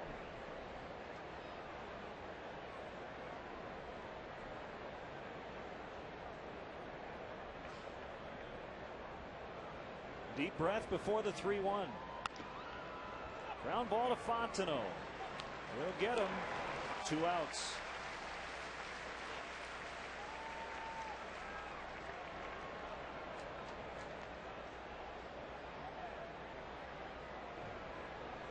This is just what the doctor ordered for Kevin Hart and the Cubs, as you mentioned just a little while ago. The deeper he can work into this ball game, the better the bullpen will be situated for the games that are upcoming in the very near future. Some uncertainty about Ryan Dempster and when and how deep he can pitch into a ball game. You love those deep outings from the guys at the bottom end of your rotation. You expect it from your number 1, 2, and 3 starters. You would like to think they can get you 6 or 7 innings in a ball game, but when your 4th and 5th starter go out there and give you deep outings, that's when you can really rest your bullpen, get guys lined up exactly the way you want them.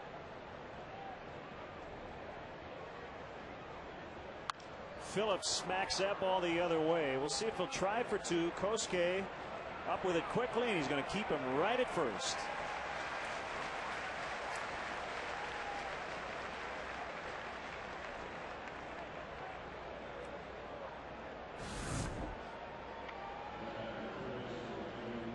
Phillips with an inside out swing on a high fastball.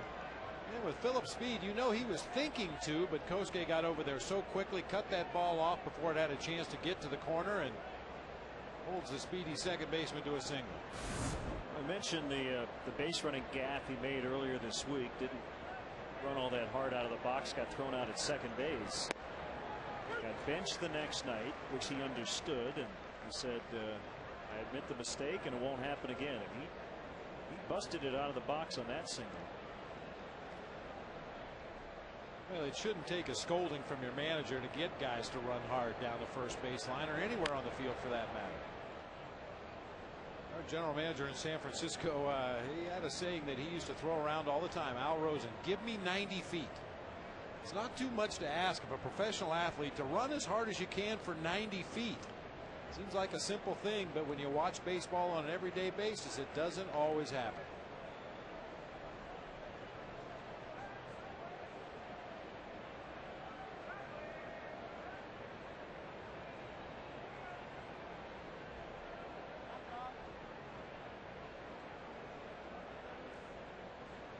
Phillips with a big lead at first.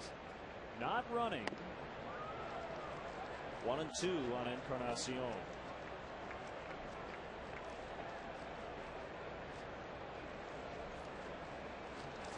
DL time earlier this year for Encarnacion with a chip fracture in his left wrist. Just a little over 2 months.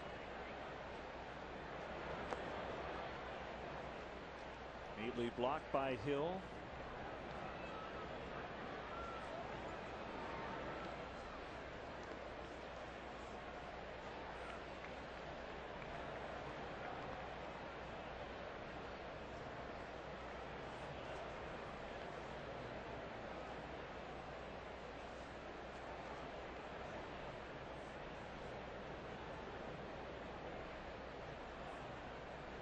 Two to Encarnacion.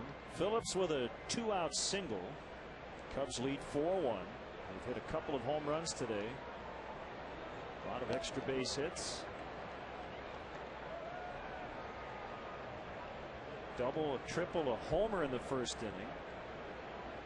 And then Soriano's blast in the fifth.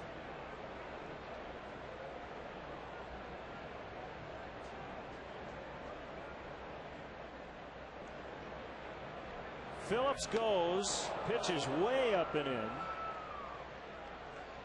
And he has his 100th career stolen base. Started and stopped over there at first base. He had such a big jump, he thought he better hold on, but then he went ahead and broke for second base the second time and steals it easily without a throw from Coy Hill. No chance for the Cubs catcher that time.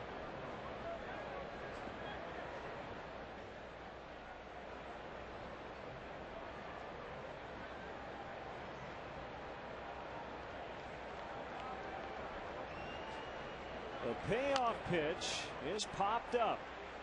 See if Derek's going to have a play. Backpedaling, twisting, turning, can't pull it in. In and out of his glove.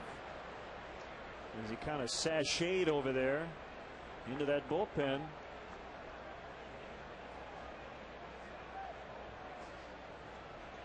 No error. He ends up backpedaling over there near the home plate area of the visitors' bullpen. Got a glove on it, but just couldn't squeeze it enough to keep it inside.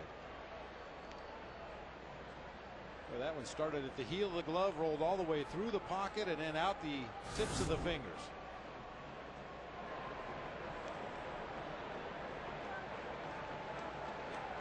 I tell you, Phillips could walk to third base if he gets much more of a lead off. Not really a lot of upside to stealing third. There's a towering fly ball to left. Soriano's on the warning track. It's going to stay in. He makes a catch, and the inning is over. Encarnacion barely missed a 2-run homer, standing there in total disbelief. It's still 4-1.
For Lowe's Cubs post-game live, get highlights of all the action, analysis from Todd Hollandsworth, and listen in on Lou Pinilla's post-game remarks. Don't miss Lowe's Cubs post-game live immediately following the game right here on Comcast Sportsnet, fans' best friend. Michael Hoffpower bats for the pitcher Kevin Hart, who gave the Cubs 6 quality innings today. Walked only 1. That's a key. Gave up 1 run on 5 hits. Hoffpower bounces past Cueto. Phillips won't make a throw. It'll be an infield hit.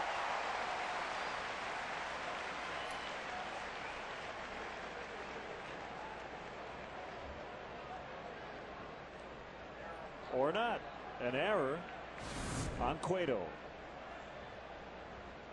Just chopped down into the dirt right in front of home plate. Yeah, play that needs to be made out there if you're the Reds. But good hustle by Michael Hoffpower, just busted it down that line, put his head down, ran as hard as he could. When Cueto doesn't come up with it, he reaches first to lead off the inning for the top of the order. Yep, good call. An error on the pitcher. So Hoffpower aboard.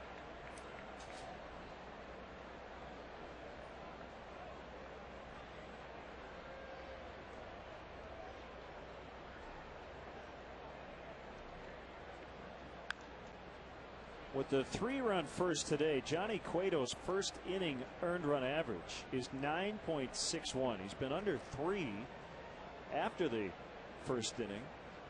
It's given him a lot of problems. He faced 9 batters in the opening frame, gave up 3 runs.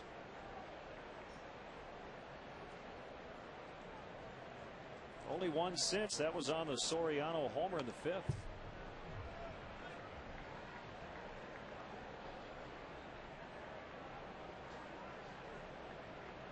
Johnson's had a good day. A double, a run, fly deep to the warning track in the 2nd inning, and then was hit by a pitch in the 4th. So he's been on twice and should have been on a 3rd time.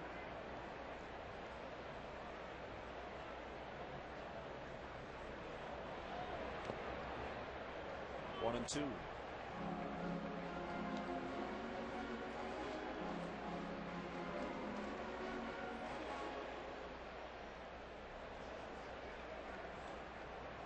Cardinals and Phillies will be getting underway within about an hour. Kyle Loesch, Rodrigo Lopez on the mound.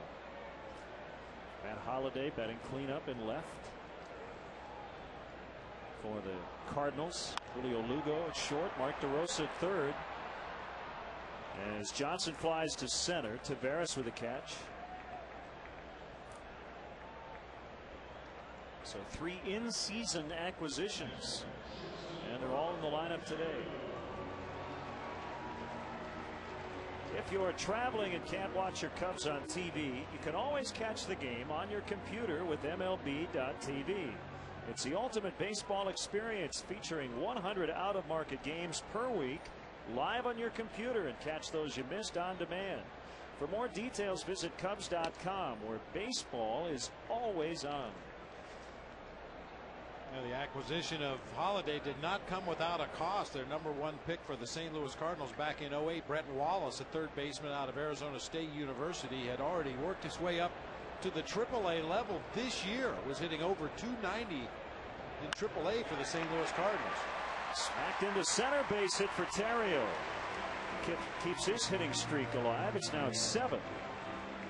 Not as familiar with the other 2 names involved in that trade, but I know a lot of people around baseball feel Brett Wallace is going to be a really good major league hitter.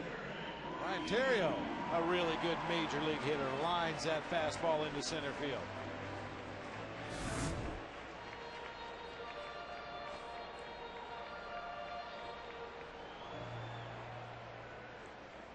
Lee's first inning RBI triple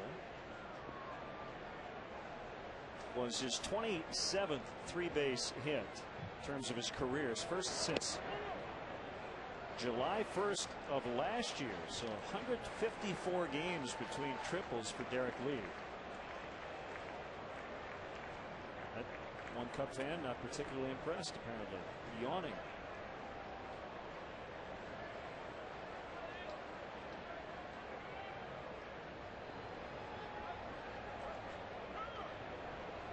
time called by the home plate umpire Chuck Merriweather.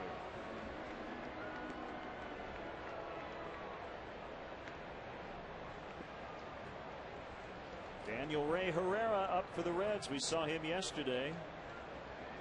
Gave up a couple of runs in only 2/3 of an inning. That's lined into left base hit. Hoffpauir stopped by Mike Quade. Put on the brakes at the last second. Bases loaded for Ramirez with only one out.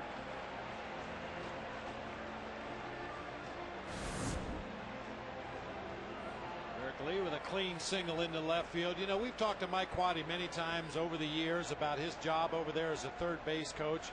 I was specifically watching him very closely on that play, and he did wait until the very last instant to throw up the stop sign for Micah Hoffpauir, knowing full well that the next hitter for the Cubs is Aramis Ramirez.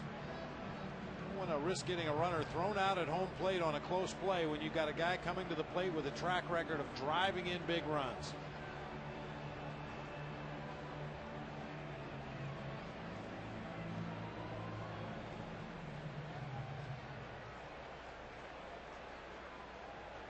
While we have a moment here before we get back in action, I'd like to say hello to good friends Tom and Deb Walsh in from La Crosse, Wisconsin to watch the Cubs play this weekend.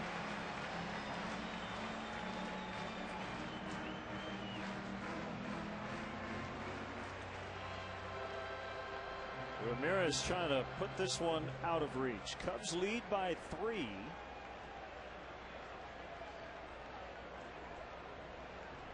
But all the corners are occupied right now.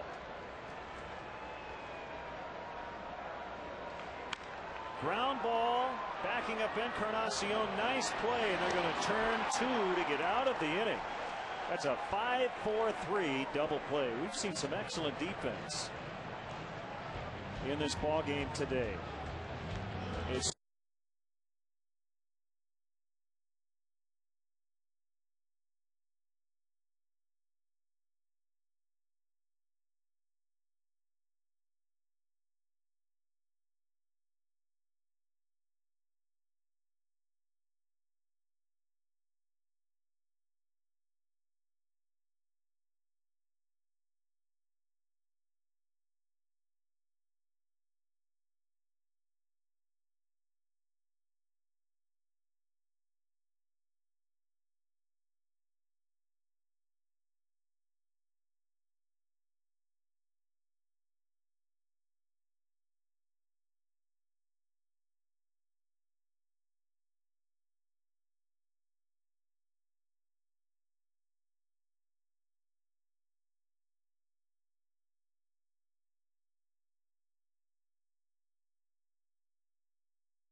Kevin Hart moving up one day, still pitching on an extra day of rest, but with Ted Lilly going on the DL, Hart was needed this afternoon, and his best performance of the year and best as a major leaguer as a starter. Excellent defense as well on the barehanded play, saving a run. AT&T, the nation's fastest 3G network. AT&T, your world delivered. Angel Guzman takes over for Kevin Hart. We talked about the deep outing by Kevin today. Allows Lou the opportunity to go to his bullpen in a manner in which he really likes. Guzman in the 7th. We'll probably see Carlos Marmol in the 8th. And if the score stays this way, Kevin Gregg in the 9th.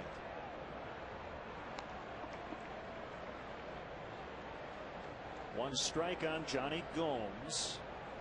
Guzman came off the DL on July 6th.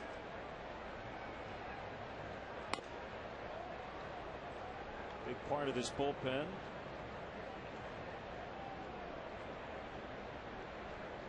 right tricep strain. They put him on the shelf in June. Way up in the air to left. Soriano flipping down the glasses. Now coming over. He has it.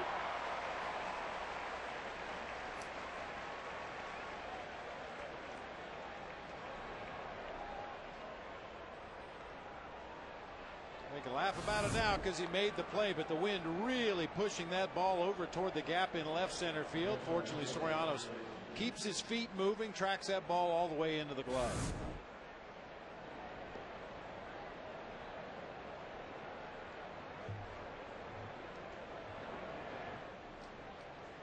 Jerry Hairston playing short. Swing and a miss. 1 for 2. Pinch hit double and a run in the 9th in game 1.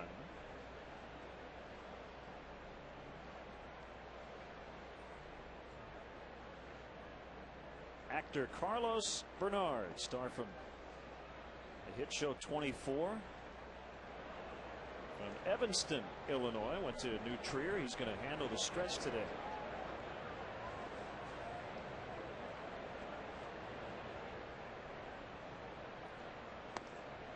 Called strike. Mid-90s heat to make it 1-2. Bullpen ERA has really settled in nicely after a tough start. Lou said we'll get it figured out, and he was right. Trying to get everybody in the right role. The new closer this year, Kevin Gregg. Carlos Marmol has been a lot better lately. Sean Marshall's been terrific from the left side, and Angel Guzman being a big part of the late inning group as well. Swing and a miss, 2 outs. And you know, Len, that's not really that unusual. Usually a bullpen takes a while to determine the roles down there, who is good against which type of opposing hitters, who can I bring in to start an inning, who can I bring in with runners on base. And Lou and Larry were very open about it early in the season. We have some adjustments to be made down there, but we're going to figure it out. And as the season has progressed, that bullpen has just gotten better and better.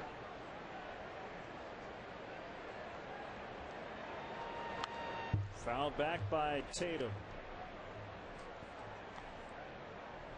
Pitcher spot due up next, and Lance Nix has jumped into the on-deck circle. Tatum looking for his first major league hit. He's 0 for 4 this week.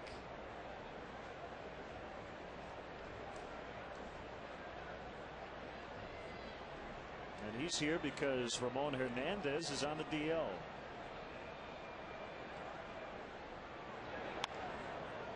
Cue to Fontenot. And the inning is over. Time for the stretch. Today's conductor for Take Me Out to the Ball Game is Chicago native and star of 24.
4-1, trying to make it 2 straight to start this homestand. Carlos Bernard's with us in the booth, and left-hander Arthur Rhodes is now on the mound. 41st appearance. First Reds reliever to work after Johnny Cueto gave them 6 innings but allowed 4 runs. Kosuke swings and misses. Carlos, how are you? I'm doing great. I'm doing great. It's great to be back in the ballpark again. Excellent job with our stretch today. Packed house, sellout crowd. You got everybody fired up. It's awesome. Let's get some runs here. Great start to the game, though.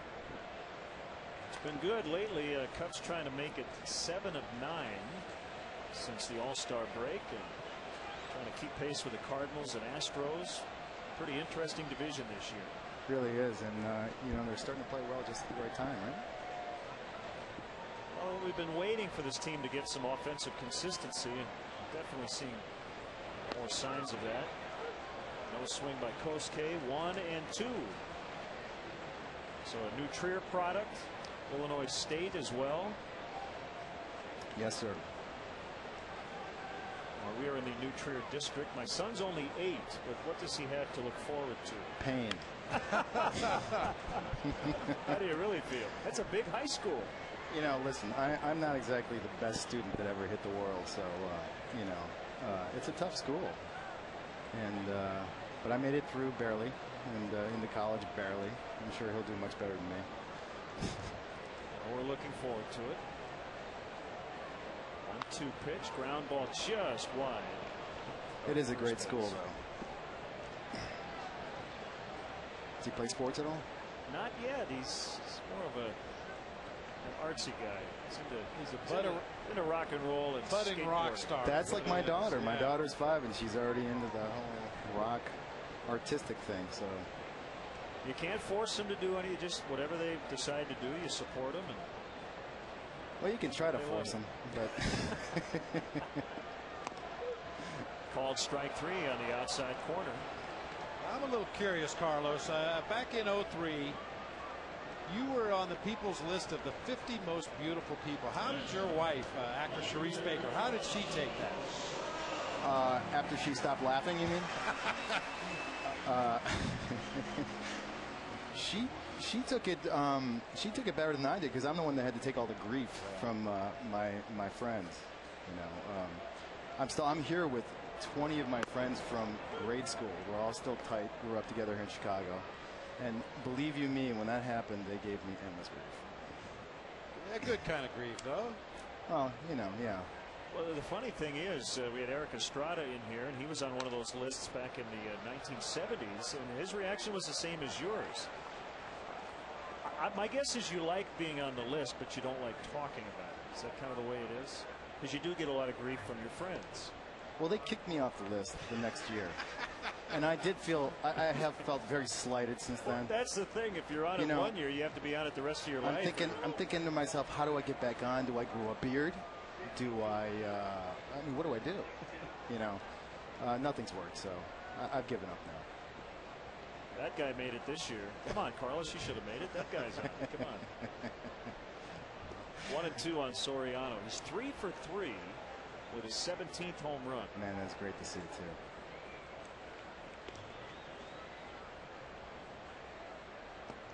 So 24 going into its 8th season. To start up again in January. Tony Almeida. And let's see, 115 episodes. The character has appeared on that show. Not too many shows last 115 episodes. No, it's really been an unbelievable experience, and even to top that, to make that even better, I mean, the people that are behind it, that are involved in it. I mean, you know, Bob, from playing, that probably your greatest memories were the teammates that you played with and the special chemistries that you had certain years. And this show just has an unbelievable chemistry of people, the writers, producers, actors, directors, and it's such a joy to work on that really makes it even that much better.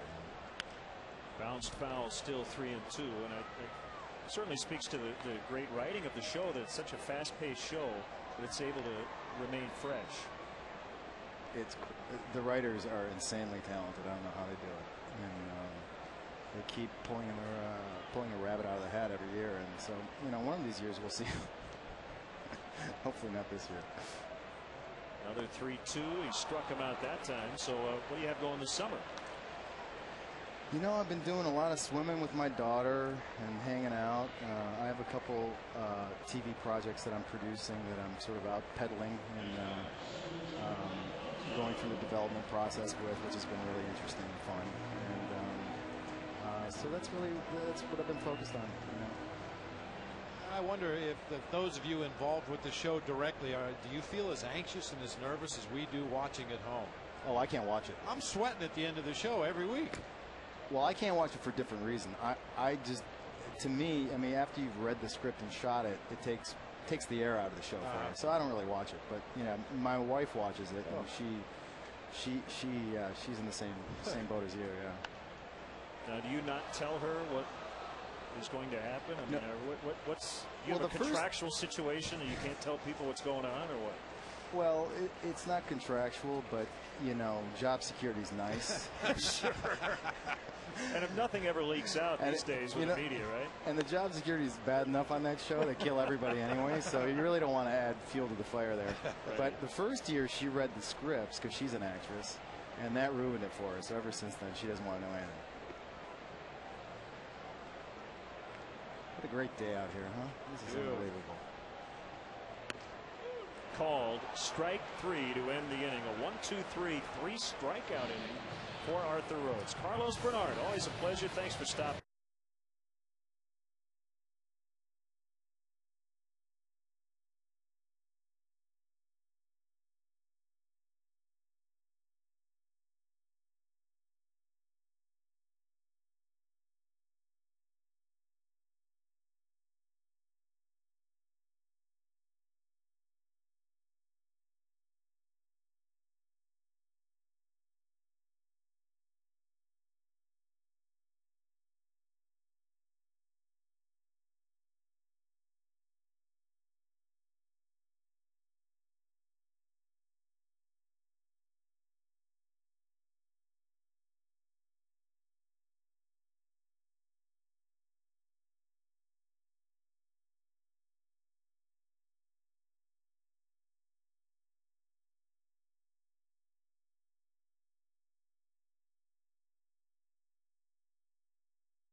In the third inning, and then Kevin Hart, that was a big one with a runner at third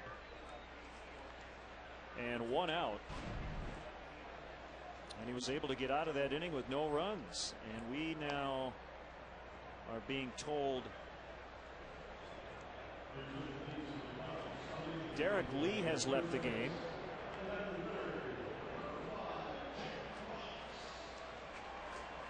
I believe I heard neck spasms. We might have heard back. Do you hear neck? I heard neck. Neck spasm. Okay. That probably makes sense since it's something he has dealt with. Jake Fox now playing first.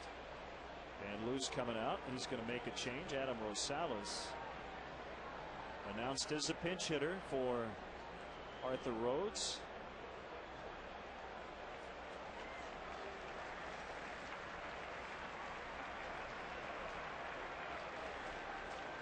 Carlos Marmol coming in. We'll be back. Cubs lead 4-1.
for Angel Guzman. Adam Rosales, a pinch hitter for Arthur Rhodes. Here we go. Called strike. Carlos's 22 holds leads the major leagues this year, and he's held opposing batters to a 158 average. That's fourth among all major league relievers. We know his issues have been with the base on balls and the hit by pitch, but when he throws it over the plate, he rarely gets hit. The swing and a miss on a slider. 0-2.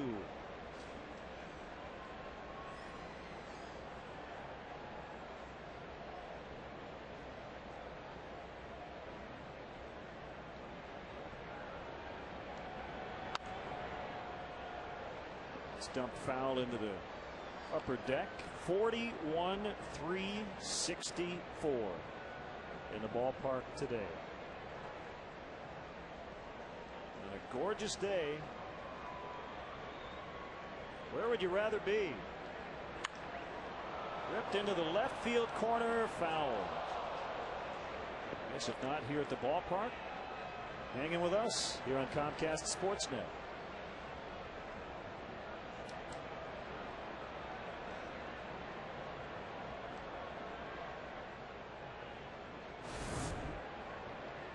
Always a good idea to bring your glove, especially in those seats. Well, he's no Kevin Hart. We saw Kevin Hart make a barehanded play with his throwing hand. That gentleman not quite as fortunate. And the Chicago native Rosales strikes out. One away here in the eighth.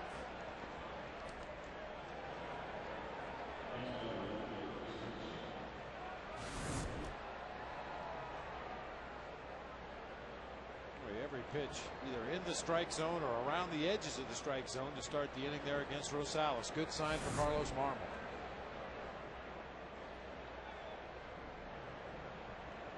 Dickerson ready to bat. The pitch. 97 on that fastball.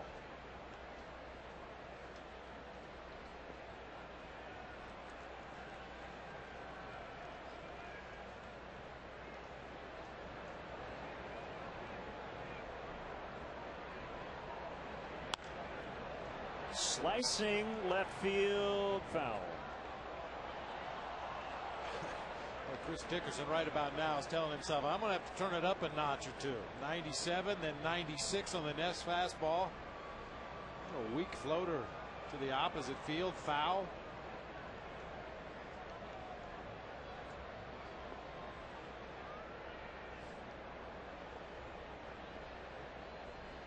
Carlos Marmol's been in the Cubs organization for a decade. He signed in 1999 out of the Dominican Republic.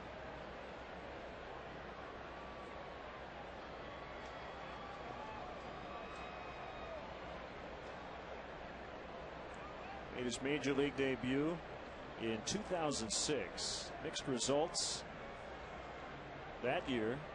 He ended up making 13 starts in his 19 appearances, but once he became a full-time short reliever, that's when everything really took off for him.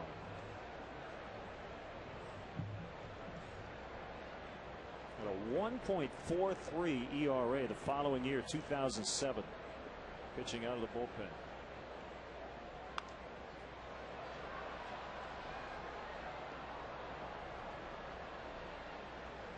Was an all-star last year, replaced Kerry Wood, who had a finger blister and was unavailable.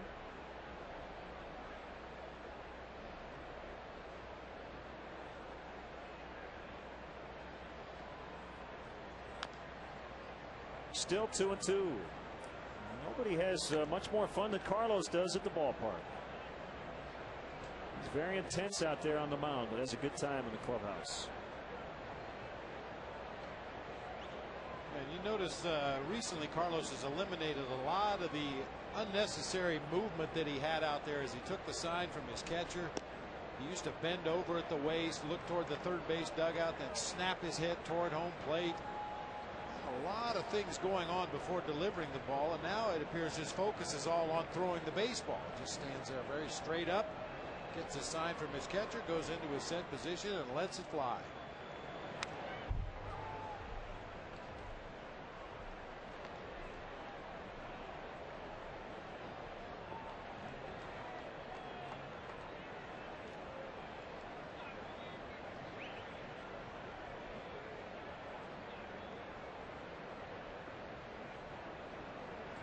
Key juncture here for the Cubs bullpen, or maybe the last time through this order.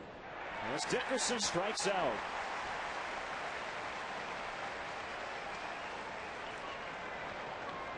Two batters, two strikeouts. Don't miss the action as the Cubs battle the Astros this coming Wednesday, July 29th at 1:20. Kids, get here early. The first 5,000 children 13 and younger will receive a Cubs home batting helmet, compliments of Pepsi.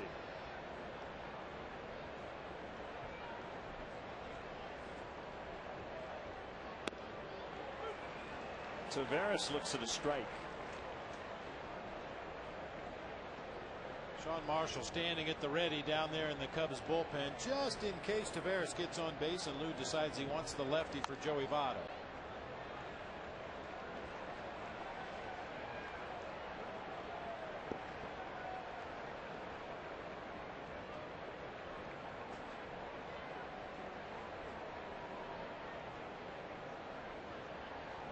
Always some good eats here at Wrigley Field. Marmol strikes out the side after Rhodes did the same thing in the bottom of the 7th. Bottom of the 8th.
Thank you, Gail. David Weathers, former Cub.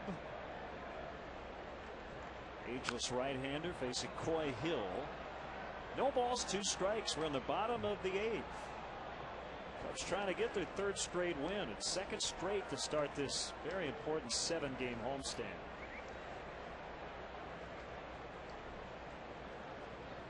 It's like the 9th is going to be Kevin Greggs. Bradley's going to bat for Marmol next.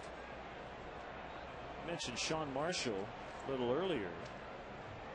He would be another option in terms of a starting pitcher with Ted Lilly going to the DL, but Cubs want to keep Marshall right where he is. He's the only lefty in the pen, and more importantly, he's been one of the best pitchers on the entire staff in that role. Called strike 3. Boy, nobody's put a ball in play in quite some time. 7 straight strikeouts in this game as we look ahead. The Cubs Feldco upcoming schedule. Long road trip starting on Friday the 31st. It'll go 11 days and 10 games through Florida, Cincinnati, and Colorado.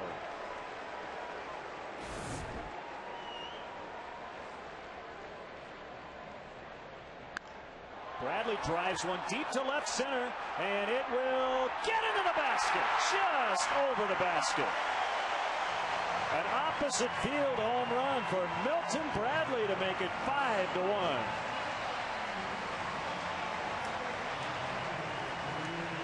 That's good to see. Oh, yeah. You never know what the spark is going to be, Len. We've seen Milton Bradley struggle off and on throughout the first half of the season. The same for Alfonso Soriano. But our Heineken home run replay, Milton Bradley off the bench, picking on the first pitch he sees from David Weathers and drives an opposite field home run into the basket in left center field. 3 homers for the Cubs today. Ramirez, Soriano, and now Bradley. First career pinch hit home run for Bradley. He sure needed it. And now Aaron Heilman is up instead of Kevin Gregg, where the Cubs leading by 4.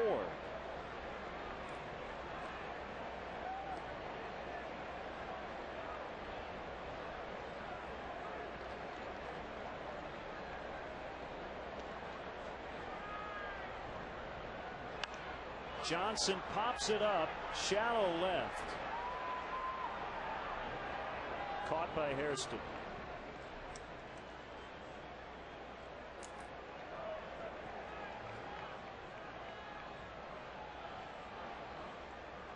Boy, what a different complexion this Cubs offense would take on if Alfonso Soriano continues to swing the bat the way he has over the last couple of weeks, and Milton Bradley starts to do the things that we know he's capable of doing. Aramis Ramirez is back healthy and swinging a strong bat. Derek Lee.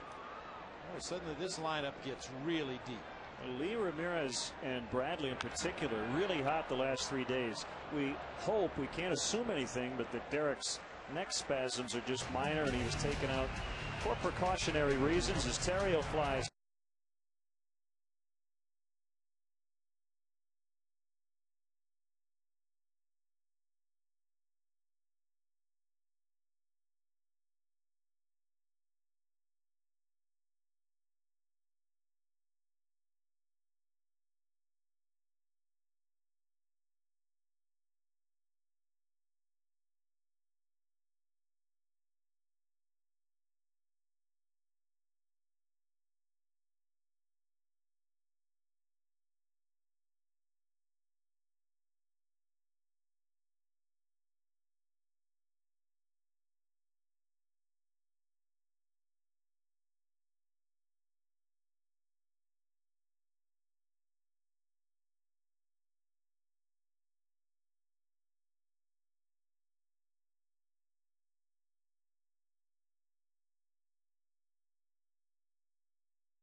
The BMW ultimate drive of the game back in the first inning. Tie game 1-1. Aramis Ramirez with a 2-run shot. Second go-ahead homer the last 2 days for Ramirez. That was our BMW ultimate drive as Aaron Heilman tries to close out the Reds. 1-0 on Joey Votto. Would have been Kevin Gregg had this game remained 4-1. But Bradley with a pinch hit homer. And now it's Heilman instead of the closer.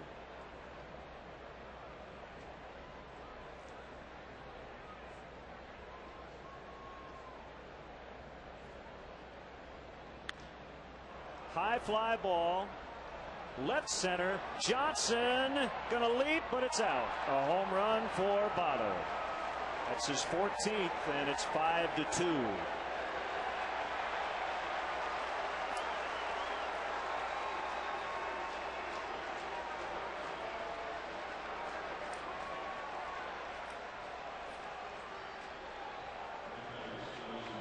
Well, if you're going to give up a home run to Joey Votto, you'd rather have it be in this spot than a spot like yesterday when he was the tying run at the plate. Well, Joey Votto has had so much success against the Cubs in his career. It's just that old cliche. You just hope to contain him, hope to limit the damage that he does in a series. And solo home run here in the top of the ninth, at least so far, no harm done. A heater caught the inside corner. Brandon Phillips not so sure.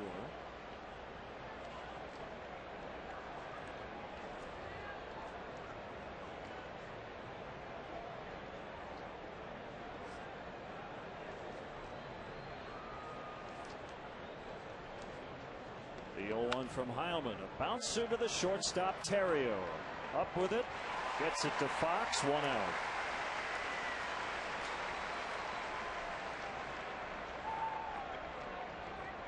The producer of Cubs baseball on Comcast Sportsnet is Bob Albrecht. Our director, Dave Turner. Our associate producer today, Kat Lysick.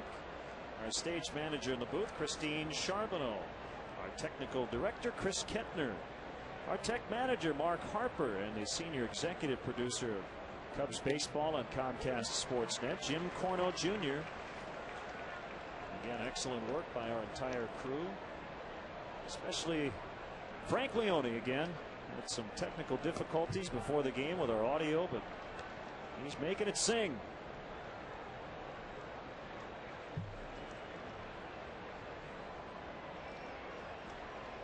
One to Encarnacion. Now 1-2. Harden for the Cubs and Owings for the Reds, the scheduled pitchers tomorrow.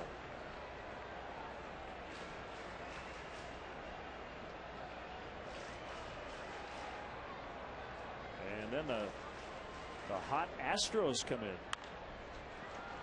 Backhanded by Ryan. 2 down.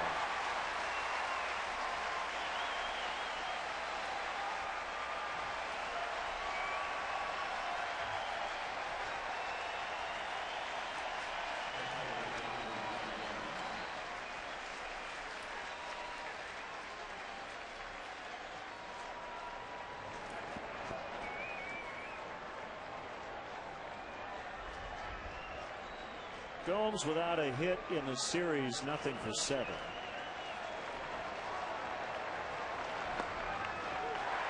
Slider strike.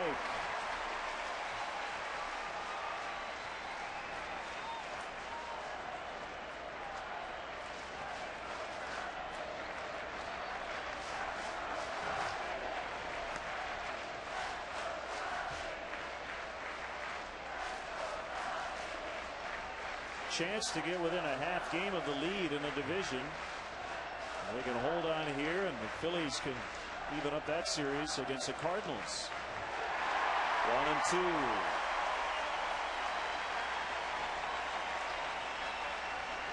Well, with any luck, Rodrigo Lopez of the Phillies will pitch a similar game that he pitched against the Cubs on that last road trip. He was really good. He's matching up against Kyle Loesch tonight.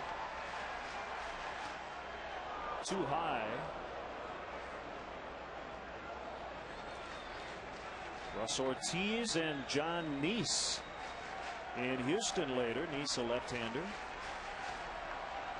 Astros tied with the Cubs going into play today. Driven deep to left, and that ball's going to fly to make it 5-3. And that might bring in Kevin Gregg, who is warming up. was a line shot home run for Johnny Gomes, and it will be Kevin Gregg, and this will create a save opportunity.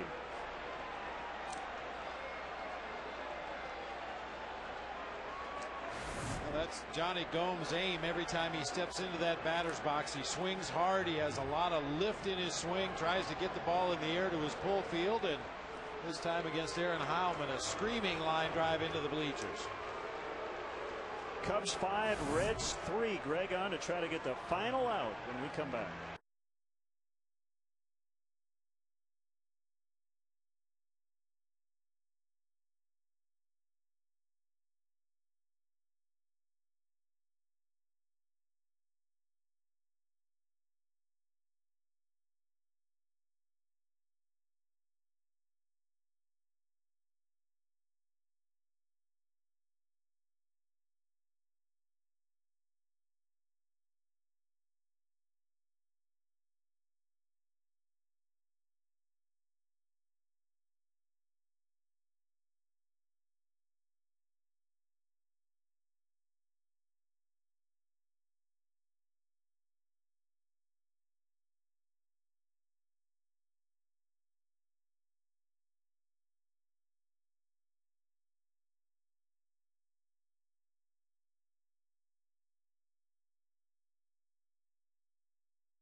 Campaigns. Tying run is on deck as Jerry Hairston Jr. takes a slider for a strike. That tying run represented by rookie catcher Craig Tatum, who is 0 for 3 today and 0 for 5 in his short major league career. No guarantee he's going to be the guy to bat if we get that far. 1-1.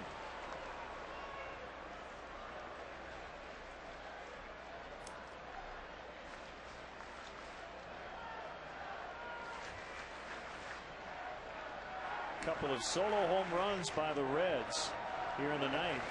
They've scored 4 runs in the ninth inning of the first 2 games. Merriweather thought about it, but it's called a ball. 2-1.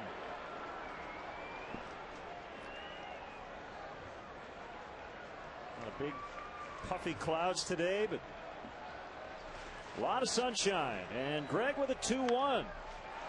Terrio scoops, throws, Cubs win.